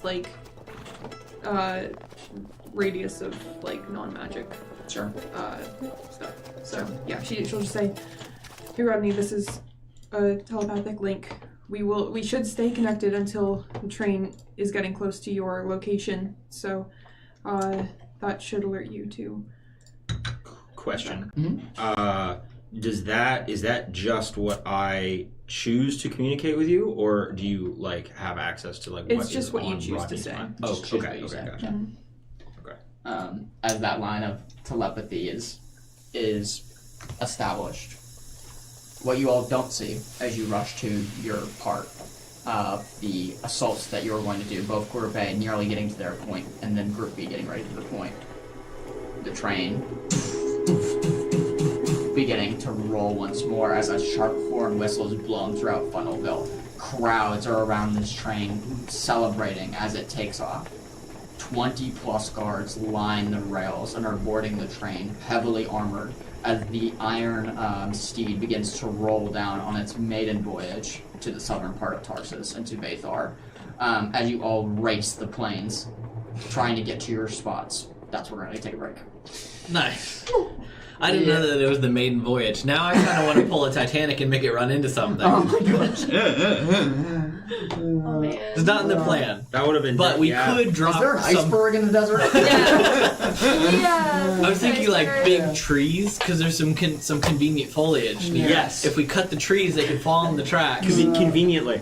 Yeah. Yeah, very convenient. I like yeah, that. yeah. I was imagining that the foliage has an alcove that's the shape of two large horses or something. Very convenient. We actually have, there's one tree that's already been halfway cut down and then abandoned, and it's about train stopping sized. There you go. Yeah, it's great. Very conveniently. Very convenient. It would take probably the equivalent force from one frog punch probably.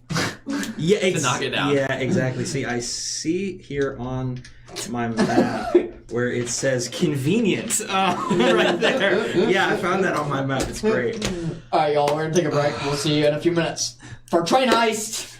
Pretty nice. Break.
Alright guys, welcome back.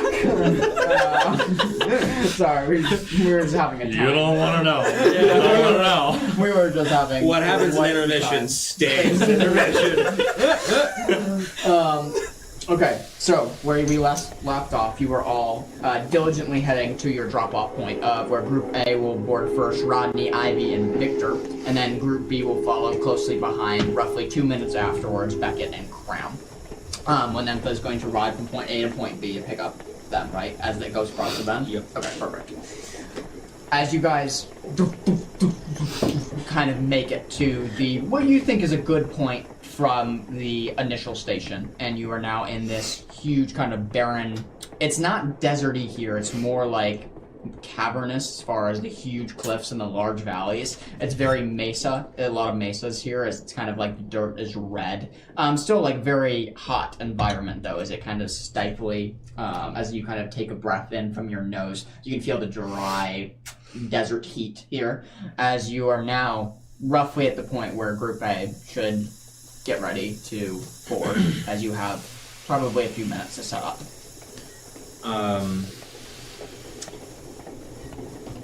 I'm going to kind of turn back over my shoulder to the two of you and say, everybody ready? Ivy will tie her hair in a ponytail and put her helmet on. Sure, absolutely. As you tie your hair in a ponytail, put your helmet on.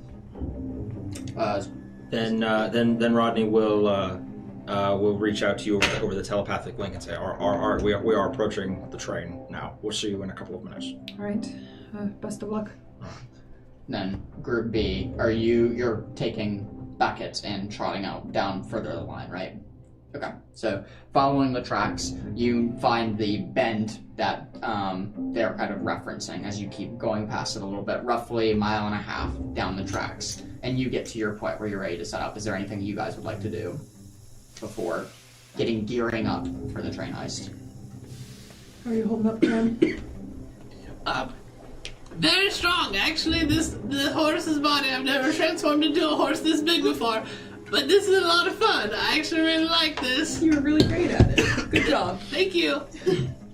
I am a little bit thirsty though. Alright, well I can't feed myself water. Could you give me some water? You can transform out of your horse form now, because you're not going to be able to use your magic for much longer. Oh, you're so right. You're so smart. Do you want to get off my back before you fall down? Yes. Okay, great. Okay, I'm going to transform after Beckett gets off and do some limbering stretches. Touching the sky and touching my toes and making sure all my belongings are secure and my hat is on safe and I'm ready to go. Yep, as you are all prepared, you snug your hat tightly as you kind of stand on the tracks, kind of waiting. Yeah. Do you still have the beetles? Yes. I haven't heard about them in a while. I wasn't sure if they were still with you. The queen beetle's still sitting on my head, and I have 100 beetles in my backpack. Okay. They're all skittering around in there in a massive churning pile of legs. Becca's trying to avoid looking at the squirming backpack. Yeah, and she will just look over her gear, make sure that everything is ready. Sort of find a strategic advantage to watch for the horse and prepare. Sure, absolutely. I did want to say before we go, I think Rodney thinks I'm dumb. Rodney's not super polite all the time, so maybe you should just maybe you should tell him that sometime. Tell him that he's not polite? That he's not treating you like you're smart. But what if I'm not smart? No one has a right to treat anyone like they're dumb. Oh, where do you get that right from? You don't. I don't think that it's correct to treat anyone as though they are inferior in that way. But, well, if I am dumb, wouldn't it would be honest of him to treat me like I'm stupid? he could at least do it politely in that case. Politely treat me like I'm stupid? If you were, which you're not. Oh, okay. That's interesting. I would love to have you have a discussion with my dad because he said otherwise. I would love to have a conversation with your dad. You should introduce me sometime. He's very far away. Well, But when we go back to Earth or not, we could travel over. yeah. Oh, I miss my sister. Yeah, it sounds like you need a little family reunion, and I need to speak with your father. Yeah, you'd like him. He's very mean. I don't know how to take that. Oh, well, I didn't mean it offensively. Okay. I'd like to meet your father. Okay, yeah, we could probably do that. Okay, I'll tell Rodney that. I'll thank him for being honest, but tell him that I'm not dumb. So his actions don't align with what's true. Okay. I don't really see a reason to thank him for anything. I think if he thinks that I'm dumb, but I'm not dumb, then he's treating me like I'm dumb. So he's trying to be honest and tell the truth with his actions. But I'm not dumb, so he's mistaken. But that's okay. We all make mistakes. All right. Do whatever you feel is best about that, Graham. Okay. All right. So As your conversation about family concludes, you guys, is there anything else you want to do? Okay. I'm going to take a piss. Okay. Sounds great. And I would love to wash my hands, but I don't have any water and magic soap. Sure. I have a canteen of water, but I don't have any soap with me. All right. Oh, he's standing up. Water wash. That's okay. That's not good. I'm gonna raise my C so I can see. That's not good. I'm just higher. That's not good. And the DM has to change position. As Group A, suddenly you hear the ground start to shake a little bit as you guys, Rodney specifically, Rodney and Victor, you feel the living essence of magic in your body deplete. Like almost like a slow drain as the ground starts to shake. You know it's coming. You know the train's on the way. Yeah. That would also mean that her human disguise drops. You're right. It would. You're right. I didn't forget about that. You're absolutely right. Conveniently, Yeah. you remember that. As quickly, Rodney, you've seen it once before, but you see Ivy quickly, the human disguise shifts and she turns into this stone statue gargoyle-like figure. Looks terrifying. No. What? I look just like myself, just stoned in case. Oh, okay. Sorry. Case in stone. You look horrifying and ugly. No, I'm not that kind of gargoyle. Okay, got you. Sorry, might be. I just have, I have one horn and then a little nub of a horn, and then I have the gargoyle wings, and then the half tail. Like the end of the tail is just like crumbled off. And I saw this at camp, right, after the attack? Mm-hmm. Okay. Is it the only time I've seen that? Yes. Okay. Yeah, Rodney didn't ask questions about that during the attack, but he definitely did clock that. So he is not he is not shocked by it. He was expecting it, but does not understand that, and this filed that away to ask about later. Yeah. So are we closing in on the train? Yeah, as you look out towards kind of the skyline of where the suns are now kind of up in the sky, as it's now roughly 10 a.m., 11 a.m., as the time has traveled for you guys to get to your spot, as the train left sharply at 9 a.m. from Funnelville. You see this small speck growing ever so closely, bigger and bigger, as you start to see the train start to emerge. A huge red engine car, like bright red, slowly kind of carrying 4 cars behind it, kind of rumbling towards you. You have about 10 seconds to prepare to, like, get ready, as you kind of are all on Lanentha's back, getting ready to catch up, or get ready for your jog to come along the train. Rodney is going to again say, "All right, kiddos, this is it. Follow me. Stay close." and is looking for like the I think there's a door on the side of the engine, correct? The engine, no. Every shipment car has a huge swinging door attached. Now the engine doesn't appear to have any sort of like door that you could board at the moment. There is like little metal steps that looks like there's a closable hatch that's been closed and sealed. So it looks like there once was a door that is like a pull in, like think like an airplane door. As they pull it in, it becomes one with the body of the plane. It looks like it's been sealed shut. However, there are rail doors along each car that are easily openable. Okay. What about the roof of the train, the edge of the roof? Is there like a railing there that I could potentially grab onto and climb on top of the train? Yeah, definitely. There is a railing kind of on the top parts of the like near roof segment that you could latch onto and then hurl yourself above. Of course, the whole train is covered. So the engine is covered, and then the particular shipment cars are covered as well. But you definitely could latch on and grab onto the roof. Have we now pulled up along? Like, are we up alongside the train? Getting closer and closer as you quickly get alongside the train with Laventa kind of running at full pace as she's running as the huge train kind of goes past you. You all galloping.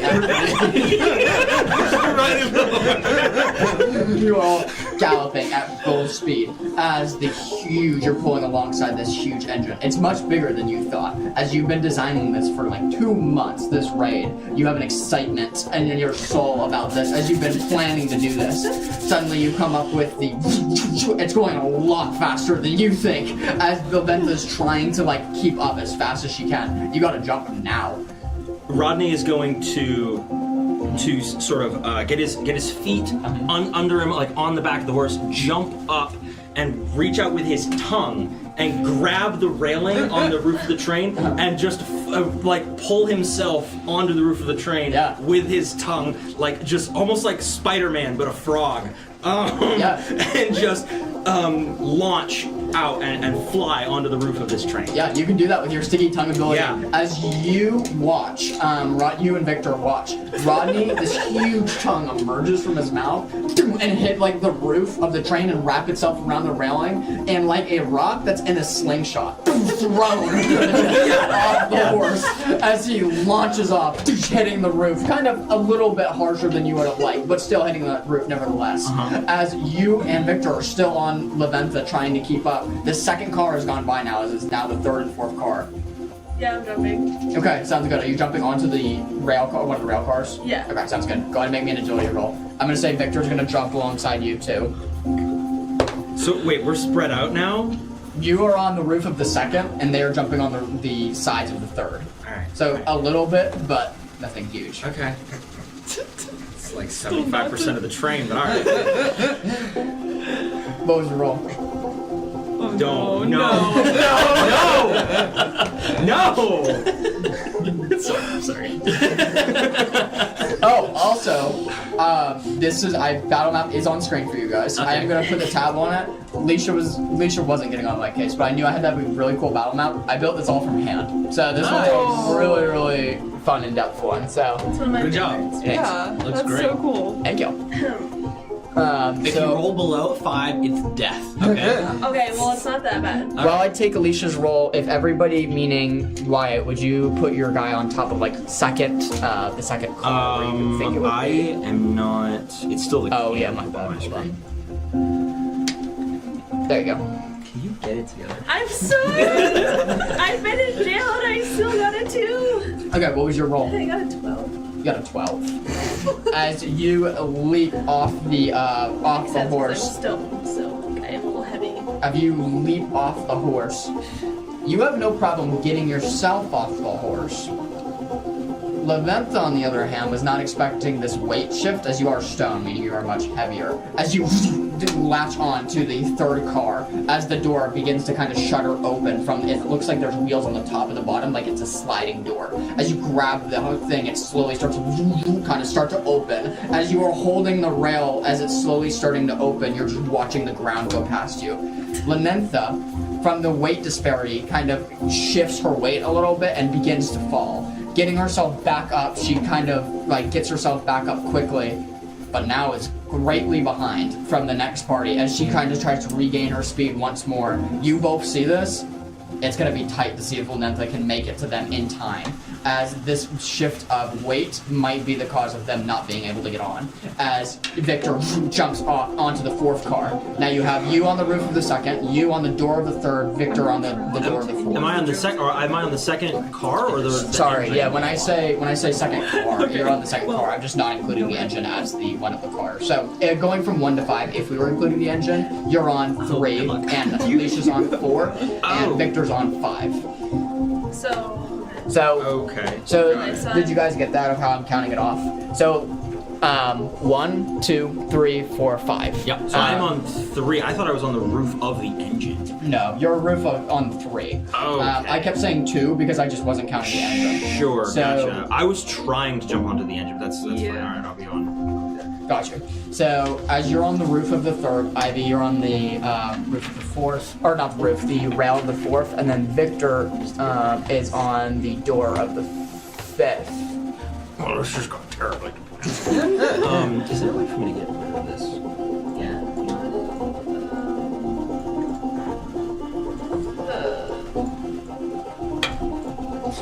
So, as you are all in your possessions, as you are all a little bit spread out, you do have time, do have time, Rodney, if you want to get your group together.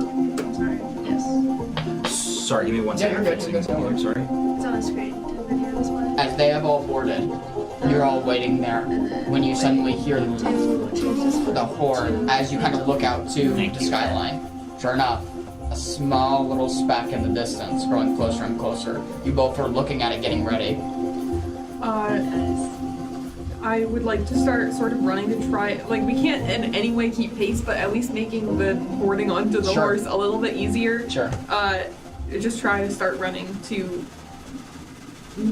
get as close to that speed as you can. Sure, absolutely. I'm going to spend a fear as you're starting to run. You hear a message come from Lanentha telepathically to you. I don't know if I'm going to make it. I'm trying. As you can hear as fast as she can to you. She can do that even though there's no magic. Is her magic different? Oh my gosh, I completely forgot. Thank you for reminding me. So no, there's no telepathic communication. I hear static in my brain. I completely forgot. Thank Nothing's you for reminding me. As there's no message that comes through because of the magical coil. You're all no. I appreciate you reminding me. There's no messages. You wait, and you do not see Lanentha on the skyline. With that, You wanted me to? Yeah. Get everybody together. Okay. it's up to you. So, I'm just saying, like, if you want to a moment of recomposure, because I know you were Yeah. thinking of attacking from the back or the front or however you want to do that. You can, like, there's only a small little asphyxiation point between each car. It's not a far jump. Okay. So you can easily jump to the 4th or the 5th car. Can you describe to me what the top of the train looks like? Since I'm the only one on the top of the thinking train. that's my best idea. Every good question. So I'll do the descriptions for the cars and then the roof of the engine.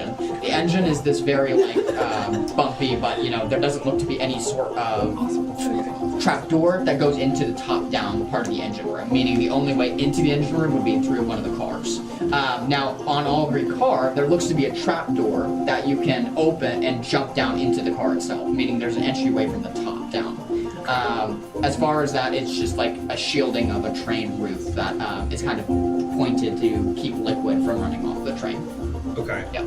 And Ivy is hanging off the side of car 4, and Victor's off the car off the. Okay. Yes, that's correct. So what Rodney is going to do, he is going to move backwards to car 4. Okay. Got it. And he is going to kind of hanging on to that railing that's at the edge. He is going to look down at Ivy and blink, and then he is going to say, well, come on then, and he's going to basically reach down with his tongue and grab your arm. He's going to reach down and your tongue, his tongue wraps around your arm, and he's going to start pulling you up with this slimy, sticky tongue that is pulling you up onto the roof of the train. I will ask for a strength roll for that one. Okay, yeah. That is a body size person. Yeah. Okay, so I don't mean like completely lifting her up, but assisting, right? As if he's giving her a hand up to climb up. What we'll do is let we'll me have both of you roll. Tongue up. Both of you roll. That's crazy. Both of you roll strength rolls for me. All right. As Victor has already started to like seemingly try to climb to the roof of the 5th to get all of you in one position. I get a 16 with fear. Okay, what'd you get? 15 with her. That's enough between the both of you. As you're helping her up with the tongue, and you are grappling on and trying to like find joints of the train that you can grab up. There's a little bit of slimy. You get up to the roof. However, you successfully make it up, meaning both of you are on the roof of the 4th. Victor has climbed up and now is on the roof of the 5th. Okay. Yep. Good job, Victor. Yeah, good job, Victor. Not all by himself.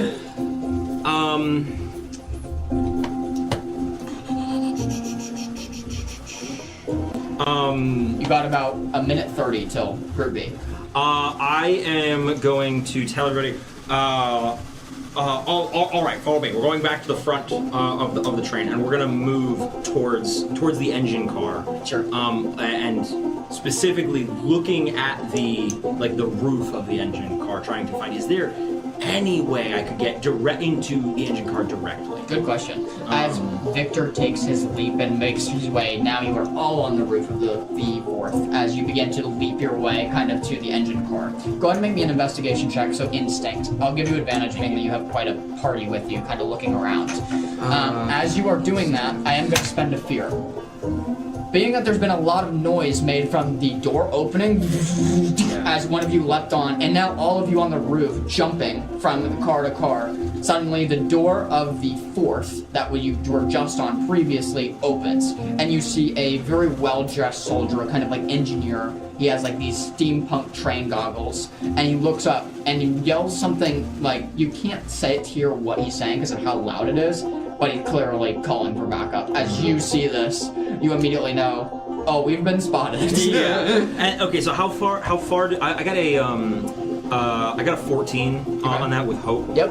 On that roll. And which car we are? You're on the engine. We're on the engine. Okay, and he was here coming out. He was out of the door that Ivy opened accidentally of the 4th. Got it. Yeah. Okay. So too far for us to really do anything to him, right? Yeah. And then to answer your roll, unfortunately, there is no top down into this engine room at all.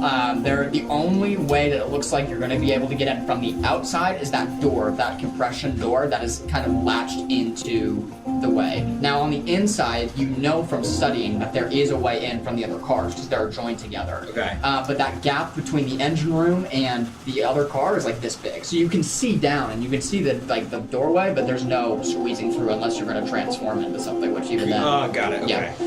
Yeah. Can I at this point,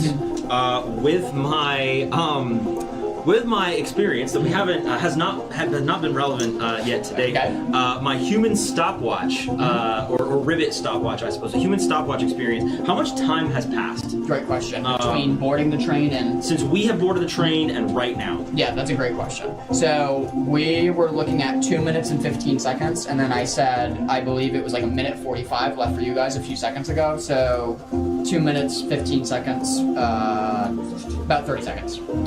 It's been about 30 seconds. Been about 30 seconds. Yeah. I can't see them yet, can I? Not at all. All right. I'm gonna say, all right, team. So what we're gonna have to do is we're gonna have to board we're gonna have to board in the first cargo car, the second car. We're gonna have to board there and then fight our way into the engine car from there. So, but I think that we should set up and get ready for that, but wait until the rest of our party is here. and he like basically looks and asks you what you think of that. Unless you feel, like particularly daring. We are outnumbered, so I think it's best if we wait for everyone to come. Okay. Tree! As you hear Victor yell, you look kind of to the left and you see this huge tree limb. Just like a tree right next to the tracks. That the tree limb is like crouching really quickly. I need both of you to make me instinct rolls here. Okay. I spend up here to do so. Please do not get whacked off this train. I can tell just by your face. 8 with fear? 8 with Better than you! Why are you looking at me like that? Because we're both gonna die. 8 with fear? What did Victor roll? Can he help? Victor, he's the one who saw it, so he had enough time Can to Victor help them down though? Maybe after they've taken the fall, we'll see. You gotta 10 with hope. 10 with hope's good. Okay. Ivy, as you have enough time to duck underneath the tree limb, Rodney, you see it too late. As you turn, it's right there. And as you begin to duck, it hits you in the face. As you feel yourself bounce down the roof. That's 11. Does 11 hit? 11 is my evasion. Well, me, you beat it. Sorry, dude. Okay. All right. As you are hit, you bounce from the first roof to the second roof to the third roof, catching yourself as you are now on the second car, so third segment on that door. That you've kind of fallen off the roof and caught yourself on that swinging door. So okay. Yep. So you're on that side right now. It takes 7 points of damage from hitting the branch and then hitting the roofs. You haven't been bounced off the train, luckily, but you are now holding onto the wall of the third segment. As you see this, as your friend just disappears, just kind of down the train. You guys. The meets it beats it is also for my damage thresholds, right? Yes, it is true. It is, right? I think it is. Yeah. Yeah, that's right. You guys. As you're seeing the kind of fog or smoke plummet from the dust that is being stirred up, slowly but surely, a little bit to the left of it, trying her hardest to keep up.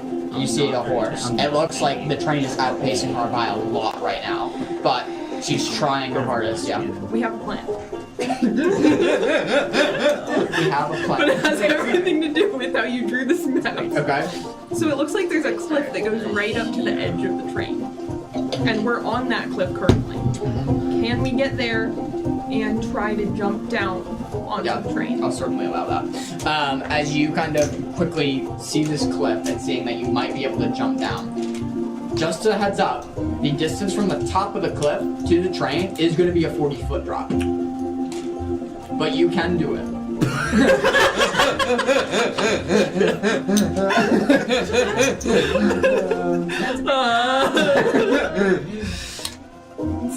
So, I mean, it's worth a try. But if it doesn't come immediately, I feel like we have to do something. But you can try. Does it require magic? Yeah, you can't burn. No, it's not. Sorry.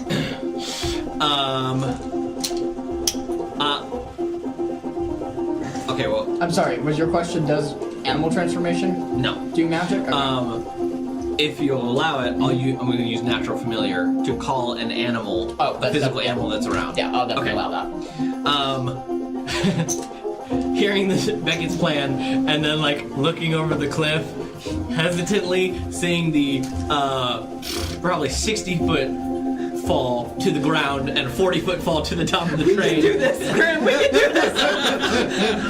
I trust you so much. I'm gonna turn around and look to see if I can find any large birds, eagles, condors, vultures. Go ahead, maybe an medium instinct to check. large size. Go ahead, maybe an instinct check to see if there's any desert prey birds kind of flying about. Oh, yeah, pretty We're all gonna die.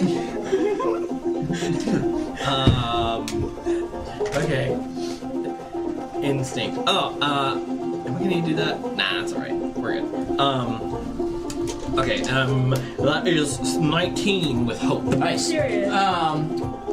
kind of looking about the area that you're in, and are you already up on the cliff or moving up to the cliff? We're on the cliff. Oh, you're moving up to the cliff, got it, or on the cliff. There's a bit of cacti around, and a few feet away from you, like 30 to 40 feet, there's a particularly like flat cacti. So it goes up, and instead of being rounded on the top, it looks just flat. Perfectly perched on this flat-topped cacti looks to be this nasty-looking vulture. Skin is like looks burned from the desert heat. Very like scattered feathers as it sits there with its bald head. I look at it with an eye, trying to give it the vulture eye, and like start flapping my arms like wings.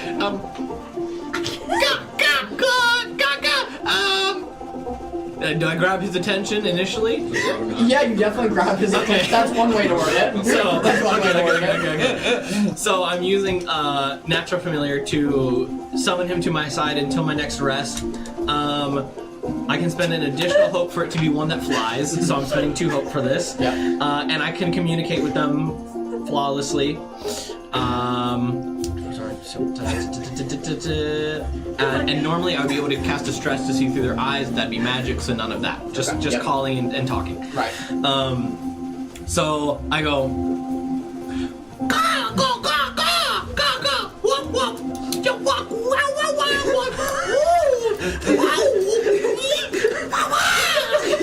Tip your hat at it, showing the delicious bug on your forehead. No.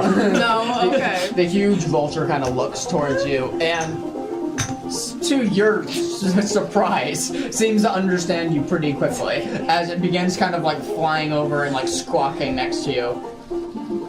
I want food! Food for service!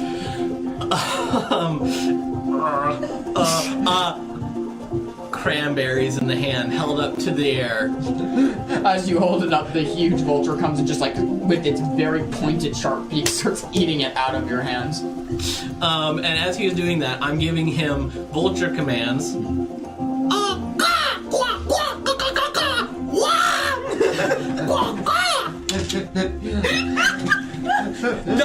So in vulture speak, that would sound to him as, "Oh, pardon me, sir. I need you to take us onto that train very elegantly and nicely, and then go down the train and see if my other compatriots or friends need any of your assistance. Thank you very much."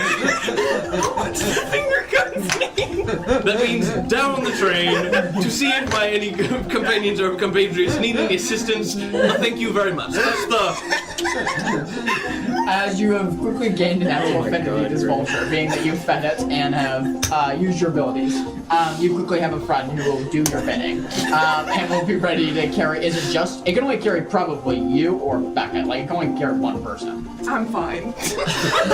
No, sorry. I was thinking one and then the other. Because Okay. we're the same size. Yeah, I can do that. I can do that. And then it wouldn't be able to carry one of them, but it might be able to assist if need And be. then, yeah, I'm thinking like a feather fall, like Yeah, a gliding feather, down. Yeah, a feather fall like Yeah, ability. yeah. Okay. So as you two have gauged this now new fuzzy friend of Vulture now on your team, as it's some of his body just skin. It's like just this like tattered skin. You all still on the train are just like you're trying to hold on for dear life right now as kind of you are on that third segment car door. Ivy, Victor, and Rodney, what are you all doing? Well, Rodney does because he can see this vulture scene play out at this point now, right? He is proud of you guys taking the plan and then modifying it. It's still a double boarding party, and he's like. To himself, he says, hey, "I'm a big picture guy, right? If we take that double boarding party plan, we go get together with it. I got this. This is great." So Rodney is pleased by this, but Rodney is going to get up and sort of jump back to his feet and run onto the second car and try to get a hold of that hatch. Yeah. And he is going to basically to pull that open. He's going to open that hatch and he's going to look and see if there are any enemies inside that the second car. Sure. Yeah. The first car that by you third can't segment. get into. Sorry? To clarify, third segment, meaning from 1 to 5, this is the one that you were... Oh, you're jumping up to the roof of the third and then jumping to the second one? So because I got knocked back to the car number 3, Right. and then I stand up, Yep. sort of compose myself, move to the second car, and open the hatch. Okay, sounds good. Got it. So Can you're I jumping on the wall. Hop over and help him open up the hatch. Yeah, definitely. As you climb up, I'll say with your tongue again, meaning that's probably the natural use. Yeah, to get up he there. like Spider-Man. He just Sure. like jumps and like just flies Sure. to this car. Yeah. Right. Absolutely. As you get to the point of like getting up to the top, and then you all now are on the second segment, first car. I'm just gonna say second segment, kind of opening, getting ready to open the hatch. You are like, Victor goes, "Are you ready?" As he's kind of holding what looks to be like a sword in his hand. Rodney draws his revolver that he got off of the good for nothing at the beginning of when he saved his room, and he pulls the revolver and he says, "Ready as I'll ever be." Yeah. As you hold your revolver, they Taking look my to great you. sword out. Yep. Okay, sounds good. Who's opening the hatch? Probably Rodney's done. Yeah. Like he's been leading. I'll be so helping far. if it's Yeah, ready. yeah. He's yeah. Okay, sounds You got good. it. Open it up. He's there. Let him do Yeah, it. as you grab the hatch and open it, it flies open on its hinges, and now it's just like a flap that is kind of the wind is bouncing into. You look down, and you can see just enormous amounts of cargo, most of which being sealed crates, so nothing like obviously evident, but a lot of cargo. And then suddenly, a stirring movement down below of the deck. Of you hear several people starting to like get up. The hatch was just opened! As you look down, you kind of, using your big eyes, blink and look down. You see at least 3 guards in this car. When suddenly, a crossbow bolt flies out. You dodge just in time as the crossbow bolt flies out of the hatch. Looking back towards you guys, you now see in pretty full view the train and Lynetha trying to catch up. She might be able to do it. She's trying to use all of her power to try to catch up, but you are standing on the cliff with your bird ready to go. We'll go, right? Yeah, I'd say you go first. I got my whip ready if I need to back up to jump off the cliff. Okay. So, I've got the condor perched, holding onto my shoulders, and like a backpack, I'm running at full speed, holding onto his toes, with my face set like stone towards the edge of the cliff, terrified and a little bit teary-eyed from the wind as you pass me, I'm just going. and I'm trying to smile back through my fear as I'm running, and then take one giant leap of faith, tucking my legs up to my chest as the condor spreads out its wings. I start to glide down to the second car, seeing a crossbow bolt whiz up into the air, looking back down to the hatch where it came from, seeing everyone else gathered around it. As you are holding onto the claws of the condor, kind of like perched up on your shoulders, go ahead and make me. Let's do an agility roll to try to feather fall down to the train. Oh, Okay. Can I assist if I yell, "You can do it, Graham"? Yeah, sure. I feel like that's a stretch, but sure. Thank you. Verbal enhancement. Sure. Psychology. Validation and affirmation. Yeah. Scram does need that. Oh, that Graham will do it. He's not gonna get it. That's okay. We're good. Good. Okay. Oh yeah. Okay. So we're at 24 with hope. Wow, where were you trying to land? Like on what segment? On the second segment with everyone else. Nearly perfectly. You all watch as you dodge this crossbow bolt, kind of leaning back. Suddenly, like an angel from above, the sunlight like hits this bird in the front of your leg, and you all look to see Cram just slowly like drifting down with this huge like vulture like spreading its wings out. As the vulture just lightly places him down, you all just kind of look and roll your eyes, being that how much trouble you had getting on the train, and he was just set down lightly from above with this huge bird. As the vulture flaps its wings once more, trying to get ready to get you on. Having my initial strike of fear leaving myself as I'm flying down, feeling so very safe. As I land, you see my toes elegantly my bare feet elegantly tap down onto the cold metal surface as I glide my hand out in front of me and stride towards you all, looking very placid as the vulture swings around and starts to book it back up to Beckett on the edge of the cliff. As the vulture starts booking it back towards you, we're gonna take a very, very short 2-minute break because my TV just shut down, and I'm gonna fix it and be right back. Yeah. We'll be right back.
Okay. Alright, and we're back. And we're back. We got the TV set up. Okay, so the vultures now come up and crest at the top of the cliff, getting ready for you to jump on. As the train has moved now past quite a bit, like the least that you're going to be able to get is maybe on the 4th or the 5th segment, because the train has been moving as soon as it's been flying up to the top of the cliff.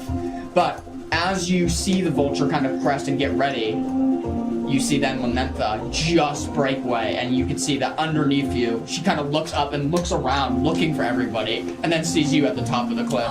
What do you do? Okay.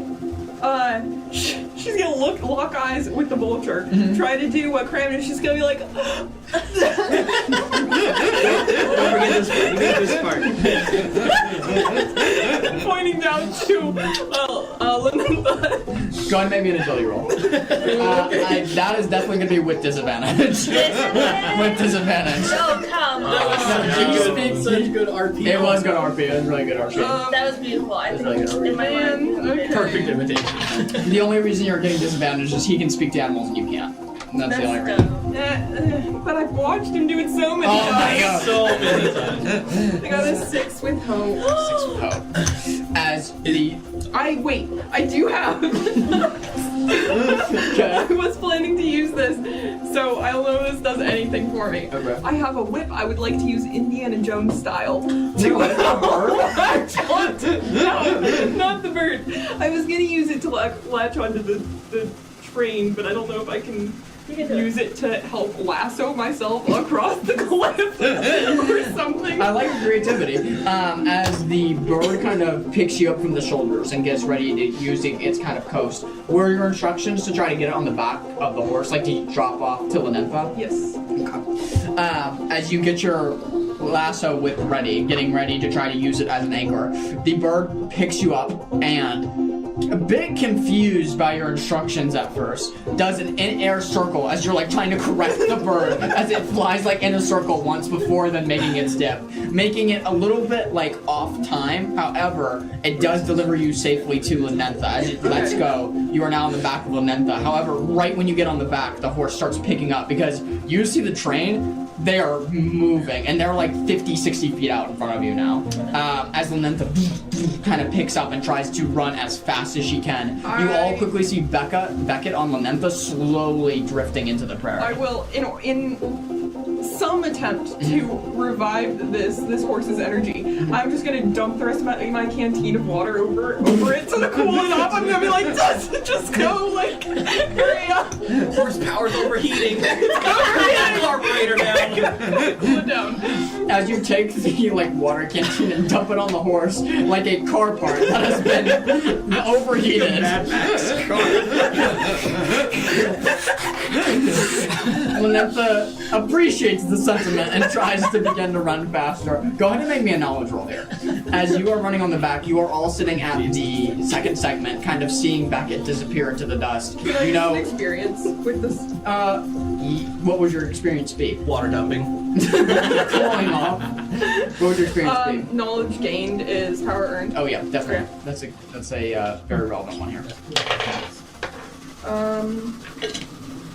Okay, that is the 20 with fear before the experience, and then that's 2, so, yeah. As you have landed on the back of Lenentha, you can see that the muscles of those horses are bulging.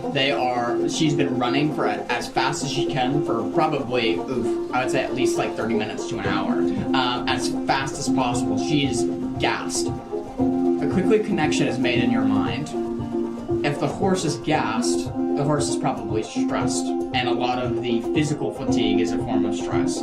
If there was a way to alleviate some of that stress, she might be able to pick up to a better speed. Magic. Oh wait! I gotta massage the horse as it's running. The horse needs a foot rub. Okay. Braid her hair. Oh boy. Alleviate the stress without magic. That's strong. Without magic. Oh. No. Why you don't have a magical character? Alright, next heist we're gonna have a play on that Would disables healing this physical combat. horse heal stress? You can only use magic. Would You have healing to this sit horse limp heal on the stress? ground. Like, if you use a spell on it, No, like a potion. you could certainly try. You could certainly try. It might. I don't want to use up my potion. I think the music's getting to you. Okay. Hey, howdy, hey, this is a bad situation. Oh no. Is this a healing potion or stress potion? Would a healing potion work? I can't tell you it's going to work. Why not? You Okay. could certainly try. I made a jar. Where's my jar? Yeah, give me the No, improved whip. Is that like Uber dice? Get a move on! She made health potions that have the dice value of each one. I want to try that now, but That's great. I feel like I should use the potion. have a jar. I have a jar. I have a jar. Alright, I'm just gonna try to force this potion down the horse's gullet. Okay. It's a 4! It's a 4? Hey, that's a lot. 4? That's a lot. I almost high-fived you with this in my hand. Okay. The Don't glass break my jar. breaks. As you are trying to bend forward onto the neck of the horse as it's running at full speed, you take the little health potion, uncork it, and like try to reach down like to its mouth to like as far as you can reach. Go ahead and make me a finesse roll to try to control your balance as one hand is on the saddle, the other hand is trying to get in front of the horse's face. Finesse. Go ahead and make me a finesse roll to try to... Why finesse? Because finesse is control. No, I mean, I know, but... You can do it. I mean, it's a 10 with hope. You beat it. As you are reaching down, the Lanentha gets enough licks of the healing potion. You feel her speed recharge as suddenly the horse picks up from about 30, 35 back to 40, maybe 41, 42, as it's going as fast as it can. The health potion has worked. As some of the muscles have cooled off, it's given her enough power to keep running, and maybe the cool water too. But mostly the healing potion as it's trotted up and is able to catch up. As you are all watching, kind of waiting to see what's going to happen with Beckett, Lanentha's gaining speed on the train. She's getting faster and faster until suddenly you are right next to the 5th car, the last car segment. What would you do? When I start getting up close, I would like to try to stand up on the horse's back, like surf style, with my whip in hand, Yep. and try to whip like Indiana Jones style, like lasso onto. Is this a braided whip? Like a braided cord? That's what I'm imagining. I'm sure. Okay. It is now. It is. Absolutely, it always was. Okay, that's good. And she'll like lasso onto the railing, and then try to like leap on and get hold of the car. As you pull up your braided whip and you are now standing like a surf style on the horse, you all look towards that direction. You realize she's about to try to grapple her way onto the last car. Can I go over? Yes, Can you I can go over. To help lift her up. As Ivy, you're kind of jogging from the rooftop, from car to car, and you make it to the last one. Go ahead and roll me a finesse roll. I am going to give you advantage if you want to assist her. Yep. Okay. Ivy is assisting you, trying to pull you off Lanentha and onto the 5th segment roof. Did you give us rally? No, not yet. Can I also witness one assist per roll, right? No, you can actually assist too if you're over there, but and you just take the highest one. But you also have to spend a hope. Yeah, not worth it. What'd you get? I crit! That was so I don't sad. even need help. Would you like to describe how this looks like as you are about to pull an Indiana Jones style maneuver? Okay, so she is like standing up on this horse's back, holding onto the mane with one hand, holding onto her whip with the other, and she's like wheeling it around, getting ready to whip on. And when she does, she like lassos it on and is able to sort of like swing to take hold and like very fluidly attach to the car and sort of salute the horse goodbye. As you exactly describe, as you swing your way off the horse and onto, barely needing Ivy's help, you just kind of stand there and like what just happened? As you sling yourself onto the 5th segment, you give a salute as Lanentha immediately begins to start to slow down as you can see the huge huffs of air being taken from Lanentha as she starts breathing heavily and slowly starts to slow down. With that, you are now on the roof of the 5th car. Congratulations. We made it. Yes, So with that, Rodney would like if Rodney can do some stuff. of course. Rodney would like to say, glad you made it, you two. Now, kiddos, we're here to rob a train and chew bubblegum. And I'm all out of bubblegum. And with that, he's going to give you guys rally. So everybody take a d6 rally dice, and he would like to take a shot at the guard inside the train that shot at him with his revolver. Go ahead and roll for attack, my friend. I was thinking, like, you're breaking out the whiskey now. I did too. I was like, oh, okay. If he had whiskey, this is when he would be doing the shot. Yes. Which cars, was Rodney going to try? Like, did he have his Yes. So object in? yes. The third. Yes. Let me correct that because when I said the third, I was talking about only the cars, right? So it would be the So it'd be the fourth segment. yes. Correct. So Yes. yours would be the second segment, and his would be the fourth segment total. Because I was only counting the cars. I wasn't Right. counting the engine room. So we're actually in the right spot. You guys are. Yeah, you guys are in the right spot. Correct. Okay. For your He's artifact. Right. And Are this we- is the only, Are we going to from the what you guys have scouted, this is the other only car? train car that has a hatch. They right? all have one. They all have hatches except the engine car. Oh, okay. Yeah. Okay. Yeah. Which that probably has a door And there somewhere on it. and there are doors in between every car. So you can go. The cars like right up against each other, and you can go from one directly to another. Right. But the engine we can only get into from the first, From the inside. second car. Yeah. Sure. Which is why we're going in that second. So yeah, let me make that attack roll. Yeah. Go for it. That is a 14 with hope. No, that's a hit, my friend. Go ahead and roll for damage. All right.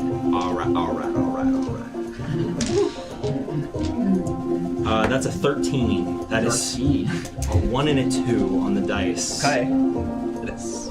Do you want to describe this as you pull out this revolver? Yeah. Basically, he pulls out his revolver and is just looks down, sort of closes one eye, and with his big eye just like takes a shot at the chest of this guy who took a shot at him. With precision-like aim, as you take your revolver out, as your first shot, you kind of line up where you think it would go, and shoot through the neck of one of the guards. A huge blood splatter like hits the wall as you completely killed one of them. As you aim successfully, and as he drops down to the ground, you hear the guards begin to like yell to each other once more. I'm going to spend 2 fear. As you've taken your shot, the door opens on the car, the side door opens to this car that you're now on the roof of, and you kind of see that there's a few people trying to scale up the wall onto the roof where you all are of the second segment. They're trying to scale onto the roof. Correct. From the side door? Yes, correct. Okay. So they're here, to give you a visual picture, they're here. The one you just shot is here. Dead. Yeah, Shot I'll him dead. just remove him. Yeah, I need But that. you're in the wrong spot on the map. No rush. Where am I supposed to be over there? I think you moved it. Did you move it? I know. I think everyone. Yeah, that is You haven't moved yet, but do you want to start moving to the Yeah. second segment? Okay. So you start running over to the second segment, kind of making your jumps and leaps. With that, it is your guys' turn, as most all of you now are on this car, seeing these 2 guards seemingly trying to scale the wall of the train, getting up to the roof with you all. You all have like a good chance because you're looking over them, so you have a chance where you can strike pretty well. Given the day's events, Ivy's not very happy, and she wants to have one successful mission, so she is getting this stupid whatever they need. She's becoming enraged. Rage! Oh, yeah. Rage! Wait, hold on. Just kidding. It's called Unstoppable. Same idea. Yep. So it's once per long whereas to become unstoppable. I gain an unstoppable die at level 1. Right. It's a D4. But it says at level 5 it's a D6. I still think I use a D4. Correct. So it's after make a damage roll. Right. Do that extra damage. Right. And you get physical resistance, right? So I reduce the severity of physical damage. And then I add the current value of the unstoppable die to my damage roll. Nice. So for the one that's crawling up closest to me, actually in the back, I'm going to see if I can keep him down. Sure, absolutely. Go ahead and roll for attack on that one. I have given up on my dice. I watched him get good rolls, so I'm using Demi Is that Play. digital? Didn't get a Okay. good roll. What? What'd you get? Oh, you got. No, that was me playing. That was me playing around with it. But I'm doing it now. Oh, Okay. Yeah. And also, which one are you trying to kick off, right? Because there's The 2 one of them. that's right next to me. Got it, okay. That's crawling up. Okay. If I can figure this out. Okay. I will cry. I just crit! You crit? I just crit! Without rolling damage, and stopping him because he's probably going to fall off. How do you want to do this? Because it's a crit. Allow me to find my Run. kind of like swing my leg so he hits the other guy that's also climbing up on the train. Okay. And like, give me more of that. Okay, Swinging so, your like- leg. How is that hitting? So I'm kicking down on him, Right. and so he's going flying towards his friend. Okay. Why don't you roll me a 1d20? Okay, This is for the other one. This is not Yeah, the yeah, one yeah. that you're going to kill. please give me a good roll. I almost start crying. 16. 16. As you swing your leg down in a kick, almost like an arc motion, as one of them loses their grasp, he flies into the other one with enough oomph from your kick to land him into the other one. The other one immediately loses his footing and then drops into the dirt. One of them is for sure dead, the other one unsure, but he's certainly not getting back on board as you see them drop into the dirt and roll. You all have the car hopefully to yourselves now. Yeah, Rodney's gonna drop through the hatch. Sure. And ensure there's no one else in this car. Sure. You kind of slowly move through the hatch, checking, making sure nobody is in the car first, and then dropping down. It's a little bit of a drop. Doesn't appear anybody to be in the car other than you. A couple things that you notice now that you're in the car, though. Each car is separated by a door. Think of like a train slide. If you guys have ever been on a train before, there's like sliding doors. Same thing here. Each car is separated by a door that leads to the next segment of the train. There's no window pane on these doors, meaning no one can see through to the next car. They're just like wooden sliding barn doors, essentially, that's blocking each one. Between each wooden door is an asphyxiation point that was holding the two cars together, and that's you have to make that jump. It's the same jump size as you were on the roof, so nothing you have to roll for. In this car, a load of cargo, especially unmarked cargo. There doesn't appear to be anything inherently valuable looking about this car that's visible to the eye. As you drop down, just a lot of boxes, a lot of sealed goods. There looks to be some like food in the corner, and some cannonballs and carrots. It seems of actually common goods. You, being studied this, know that they're hiding something purposefully amongst this cargo. However, it's going to take you some time to figure out which one it is and finding it. And especially trying not to make noise, as some of the train is alerted by your presence. Mm-hmm. Are you all dropping into the car? Yeah. As you all Yeah. drop in, Come on in, kiddos. you all drop into the car, you see all the same thing described in front of you. You know you're working on limited time, being that, remember, a few minutes ago, one of them did see you from the fourth segment, I believe. Fourth segment or third segment, one of those. Yeah, One of them I think did it see was you. the Okay, yeah, Ivy. I will be standing by the door that connects to the third car. Yep, you got it. Just so in case anyone comes through, I can alert them. Sure. Be ready. How are you barricading it? Just, Standing there. are you like holding the door? Like, are you putting Yeah, in I something can- in between the handle? Like, how are you holding it so that nobody barges through? I can hold the door shut. Okay. And I'm like, there's a window on the door, right? No windows. No windows, yep. I'm just holding the door shut. Can I, before I drop in, call to the condor and try to signal him to wait in between on the top of car 2, looking down into the gap between car 2 and car 3, to squawk if anyone tries to enter from 3 to 2. Sure. Being that he's very, very far away at this point in time, go ahead and make me a roll here. Which is, we're gonna go instinct to see if he's still in the like immediate vicinity, to see if you can call to him to do this.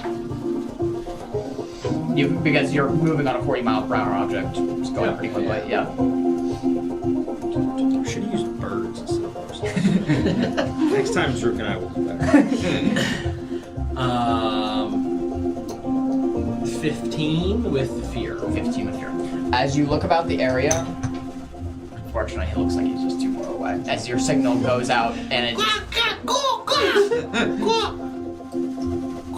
Don't forget to take your guns. Can we get the translation on that? It would be very marvelous if you could turn around and turn your tailfeathers around. Where are you going? Come back. Never mind. I'm going in the hole. Goodbye. Good riddance forever. Goodbye. As I jump into the. Thank you. As you jump into the car, just to clarify, is everybody now in segment 2, like inside of the car? Yeah. Cool. Okay. As you are all standing there, you see the multiple crates about you. There doesn't look to be a stone tablet anywhere, but if there is, it's going to be buried.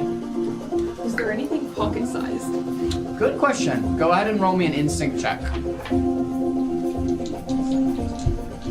I have to look at what I designed. Wait, is that a... Wait, that's another crit. Wow. Is that a crit? That's another crit. Wow. Last time it was a 6, now it's a 9. You guys, the camera gets to see me in 0.5. I think I do. Yes, there is Annabelle or Beckett. There's, unfortunately, everything is in cargo except 2 things that could be pocket-sized. There's a crate full of carrots and there's a crate full of grapes, both of which are on the map. And there's also in the corner a crate full of cannonballs, definitely not pocket-sized, but This was like high quality stuff. high value. So there's a crate of carrots, crate of grapes. That's the only thing that'd be pocket-sized. Everything else is in large to medium-sized crates. I'll pop a few grapes in my mouth, but... Okay, sure. Yeah, Rodney is also gonna pick up like a grape or something, kind of toss it in the air and like catch it, right? And say, all right, guys, we need to disable the train first, loot later. Let's have 2 stand guard at the door while the rest of us try and get into this engine compartment. You got it. So that's you and how about Victor? Yeah. Stay at the door. Yeah, you While got it. the 3 of us are trying to push into this engine compartment. You got it. Is the door locked?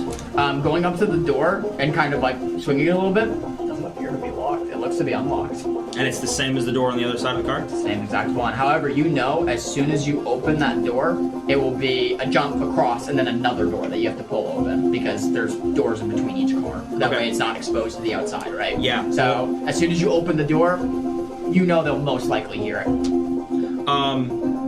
Yeah, I'm gonna rip those doors open and cross, revolver in hand. I will take marching order here because you're leading the charge and then you 2 are following him. I can go second? Yeah. Okay. Yeah, I'll go second and I'll make sure that Rodney's like steady as he's going across this gap. Thank you. Sounds good. So we And got just a reminder, we do have these.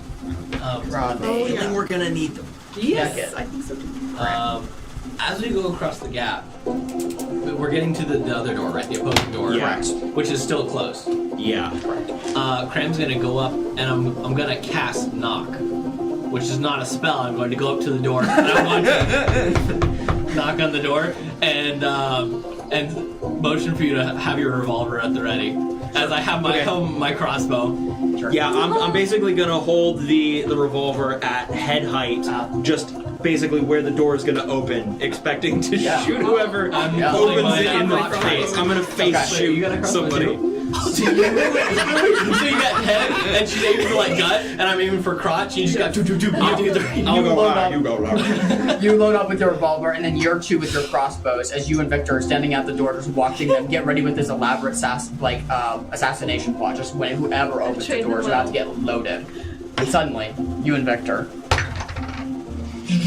the door across from your door has been opened, meaning someone's about to make the jump. As you look towards, Which door? it would be the door of the third segment. I'm So- holding that one shut. No. There's a door. Oh, on the other side. Correct. So you're holding the door. So there's 2 doors, right? Yeah, You're holding yeah. this one. This one was just open. Yeah, okay. So He you can come know in. someone's about to jump. So you just heard this as all of them are setting up, meaning you're about to be in a fight and a problem. Okay. As you are all by your door, you hear footsteps open and then someone just opened the door normally, and then the eyes go big. I'm guessing all of you are unleashing at the same time. And you just see the big frog eyes just staring there like, hello. And he fires. He point blank, he shoots this guy. This Who is an opens the instant door? crit from all 3 of you. as they didn't know you were there. So there's 2 people in the engine room, and both of them are gonna die from this. I'll let all of you describe how you guys are gonna kill them. It's a group effort here. That's insane. Yeah, pretty much. I think that as the door pulls open, as basically as the door starts to open, and he sees the look of realization on this face of this guard, he just hello, and he just takes he just shoots him dead in the head, and then he kicks the door the rest of the way open for the two of you to light up whatever is left in there. It looks to be like the head captain or conductor as he's like manning the controls and seeing the soldier just dead. It's a free shot for both of you. Poor guy. I think that Beckett would just aim for the head as well. She's just going for it. Sure, with ease. Hits him in the head. Where do you aim for?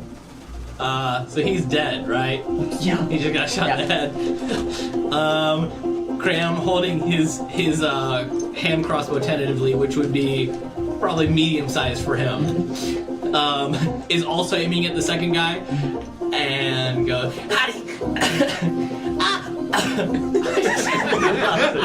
you get this. Try this on for size! And I pull the trigger as it pushes me back a little bit, and it shoots. As he gets shot in the head, it goes straight for his other eye and misses out the window, breaking a hole. As Graham gets jolted back from this little lunge from the crossbow, I'm gonna grab his collar so you don't tumble out of the train as we're in the doorway right here. Yeah, that's nice of you. You grab him as he kind of gets that aftershock from the crossbow. As you guys are now in the engine room, the two guards are completely dead. Ivy and Victor. On your door as you're both trying to hold it shut. These guys don't know that you're trying, like someone's at the door. Are you yelling to them to let them know? How many voices can I hear? At least 2, if not more. Can I pick the door open enough to slide my sword through? Yeah, I mean, it's gonna be, you can't see where you're swinging, right? Because... That's okay. Okay. As you open it just enough to get the blade through, you're kind of swinging. Go ahead and roll me a 1d20. You're just aimlessly swinging. No, I'm just like stabbing. Like I'm opening the door enough to just kind of like. Oh, okay, I got you. That makes more sense. Yeah, go ahead and roll me a 1d20 to see if you can catch any. Please don't fail me. I will. Any passerbyers or soldiers. 16. Judging by the sound and trying to judge where they are, because it can swing, since it's on like a rack, it can go both to all the way to the left and all the way to the right. So there's 2 positional points that you can maneuver this door that they don't know where you're going to swing through. You pick one of the points on the left, judging by the sound. As you move it closer to you, stab back out and swing the door in place. Blood drips from your sword. You have a hit. Let's go. Go ahead and roll for damage. Very nice. Go ahead and roll for damage. Let's go. Okay. This is just a successful swing of your sword, yeah. While you are doing that, while you're rolling for damage, I'm going to come right back to you. You 3 have now just entered the engine room. Controls, machines of things that you have no idea what is going on. You have a little bit, but seeing it all for the first time and seeing everything that's not a blueprint, you're just like overwhelmed with the amount of machinery here. There's 4 levers that are all in different positions that look like it might make it go and stop. There's like a horn whistle up at the top. There is just amount of gauges that are so insane. Like there's like 8 or 9 gauges. All of them in different, measuring different things that you have no idea what they're measuring. I would like to whip out my journal where I copied down the schematics and just try to find the magic coil thing. Sure. Go ahead and make me an instinct roll. With your I damage. got 19 with fear. No damage. Can I use an experience again? Oh, 19. Okay, so you just, is it a 2d12 for your sword? No, it's a 2d 10 plus 5. Okay, and you still got a That's 19. Oh, wait. attack roll, though. That's my attack roll. Hold on. Sorry. And, okay. 5 plus 1. Okay. We'll fix this. Okay. 23.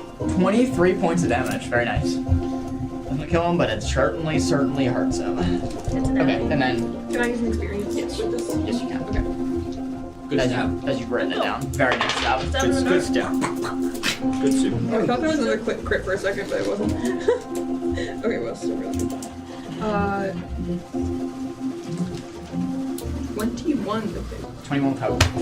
Looking about the area and then the notes that you had jotted down of the blueprints that Zaruk had scattered around his home, you quickly realize that there is a like small passageway, like the size of like it's like almost like a little vent that you have to scooch down in that leads to the central machinery of the engines that is making it go. Meaning this is like someone who would crawl in and like cool down the engine or fire coal in, and it's like this little crawl space that you have to dig your way through to get to the most heated part of the engine. Since I am so small, is it a little bit larger for me? And It is, yep. easier for me to maneuver? You Okay. definitely could.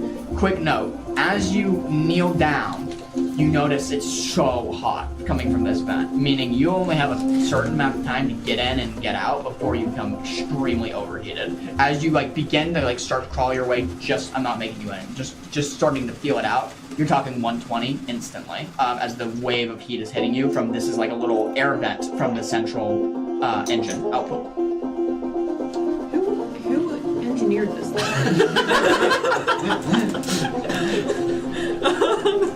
Okay. So guys, Are you really telling me we have to go down a trench and attack this through an exhaust vent? You made a Death coil. The magical coil is through the vent. Yes.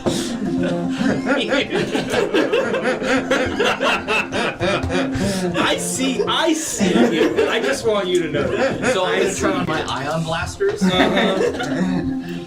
all right. Just set my revolver to stun.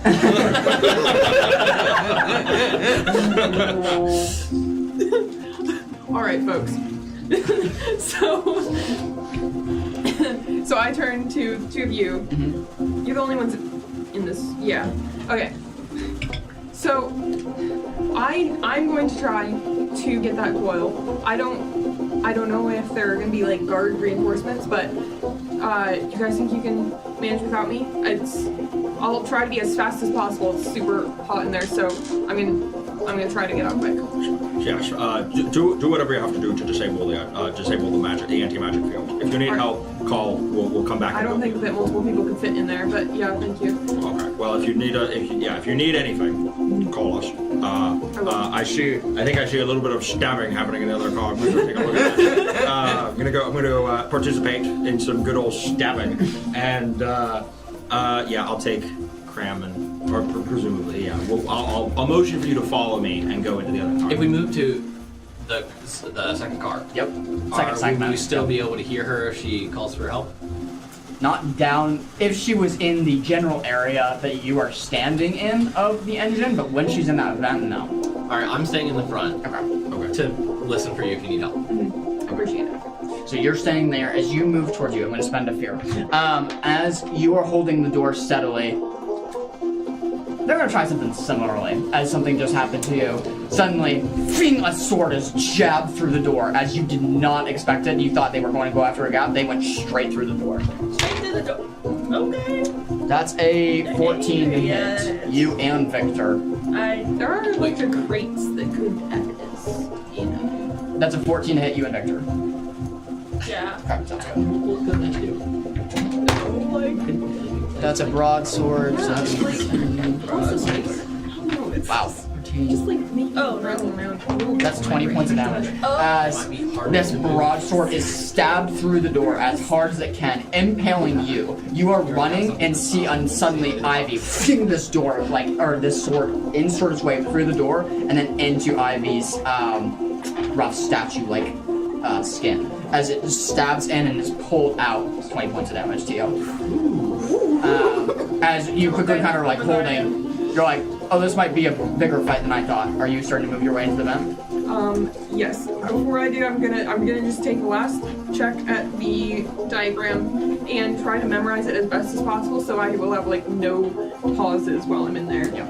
As you begin your crawl through the vent, I won't make you roll for it, but you notice the heat come up and just get hotter and hotter, as until like it's about like a few second crawl before you make the central little shaft of the engine room. You can't even stand up all the way. You have to almost like kind of duck. It's enough to like.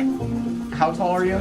I'm 3'6". Oh, okay. So no, it does. You are able to move. Okay, I was concerned. The ceiling's about 4 feet. So as you kind of stand up at full height, it's only like a little 4-foot chamber to just hold the engine, and then have all of the heat coming off of it out of the vent. And now that you're in this room, you see there's like another vent that is out to the front of the train to try to ventilate this hot engine. As you see the engine and the pistons firing back and forth, you see it. the magical coil. It looks like a spring-like structure, almost like several springs kind of tied together, and several magical elemental runes kind of establishing it and tying it together with lever bounds. It's very like misshapen and it's very weird looking. However, it's unidentifiably the coil that you're looking for. Or excuse me, unidentifiably. It's definitely the coil that you're looking for. Okay, well, not wanting to waste any time, Beckett is going to try to just, like, grab some loose cloth to, like, cushion her hands so that she doesn't burn herself touching the metal or something. Right. And she's just going to try to yank it out. Sure. As you grab some cloth, go ahead and roll me a strength roll to try to yank it out. Okay. Okay, I don't know your strength roll. Okay, wait. I miss Aloe, but I think it's still fine. That's a 19 with hope. 19 with hope. As you grab kind of with the wraps and kind of grab it up and yank it out, there's a few sparks that fly kind of off the circuitry as a huge smile grows across your face. You got it out. Nice. You've broken it. It's completely broken. I'm gonna spend brief here. As you have broken the central part of this train, suddenly everybody rushes and jumps forward.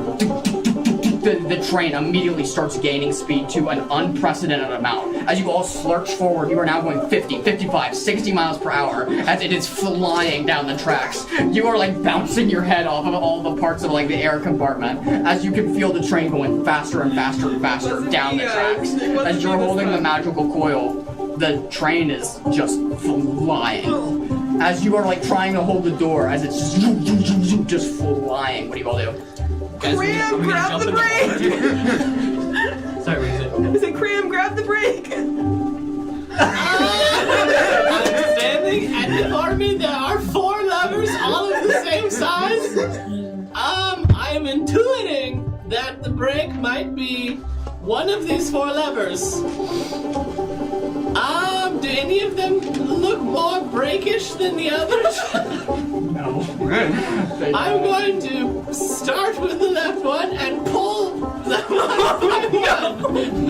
Great. Oh boy. As you go up to the We're all gonna die. leftmost lever and pull, you kind of hear it finally rest its clicking point. I'm guessing that you've already made your way down into the, like, starting to make your way I'm back. attempting to, and I'm also reaching for my journal so I can find the schematics Yeah, for and the figure brake. out which the brake is. Go ahead and make me an agility roll to see how fast you're moving down that vent. As you pull that first lever, suddenly behind you, as your eyes get wide and kind of look back, suddenly you see this growing fire coming off of the engine as it's getting like trying to ingest more coal into the engine part to go faster as this first lever has been pulled. The temperature is rising now from 140 to 160 to 170 very quickly. What's your agility roll? It's 14 with hope. 14 with hope. You cooked her. I have a question.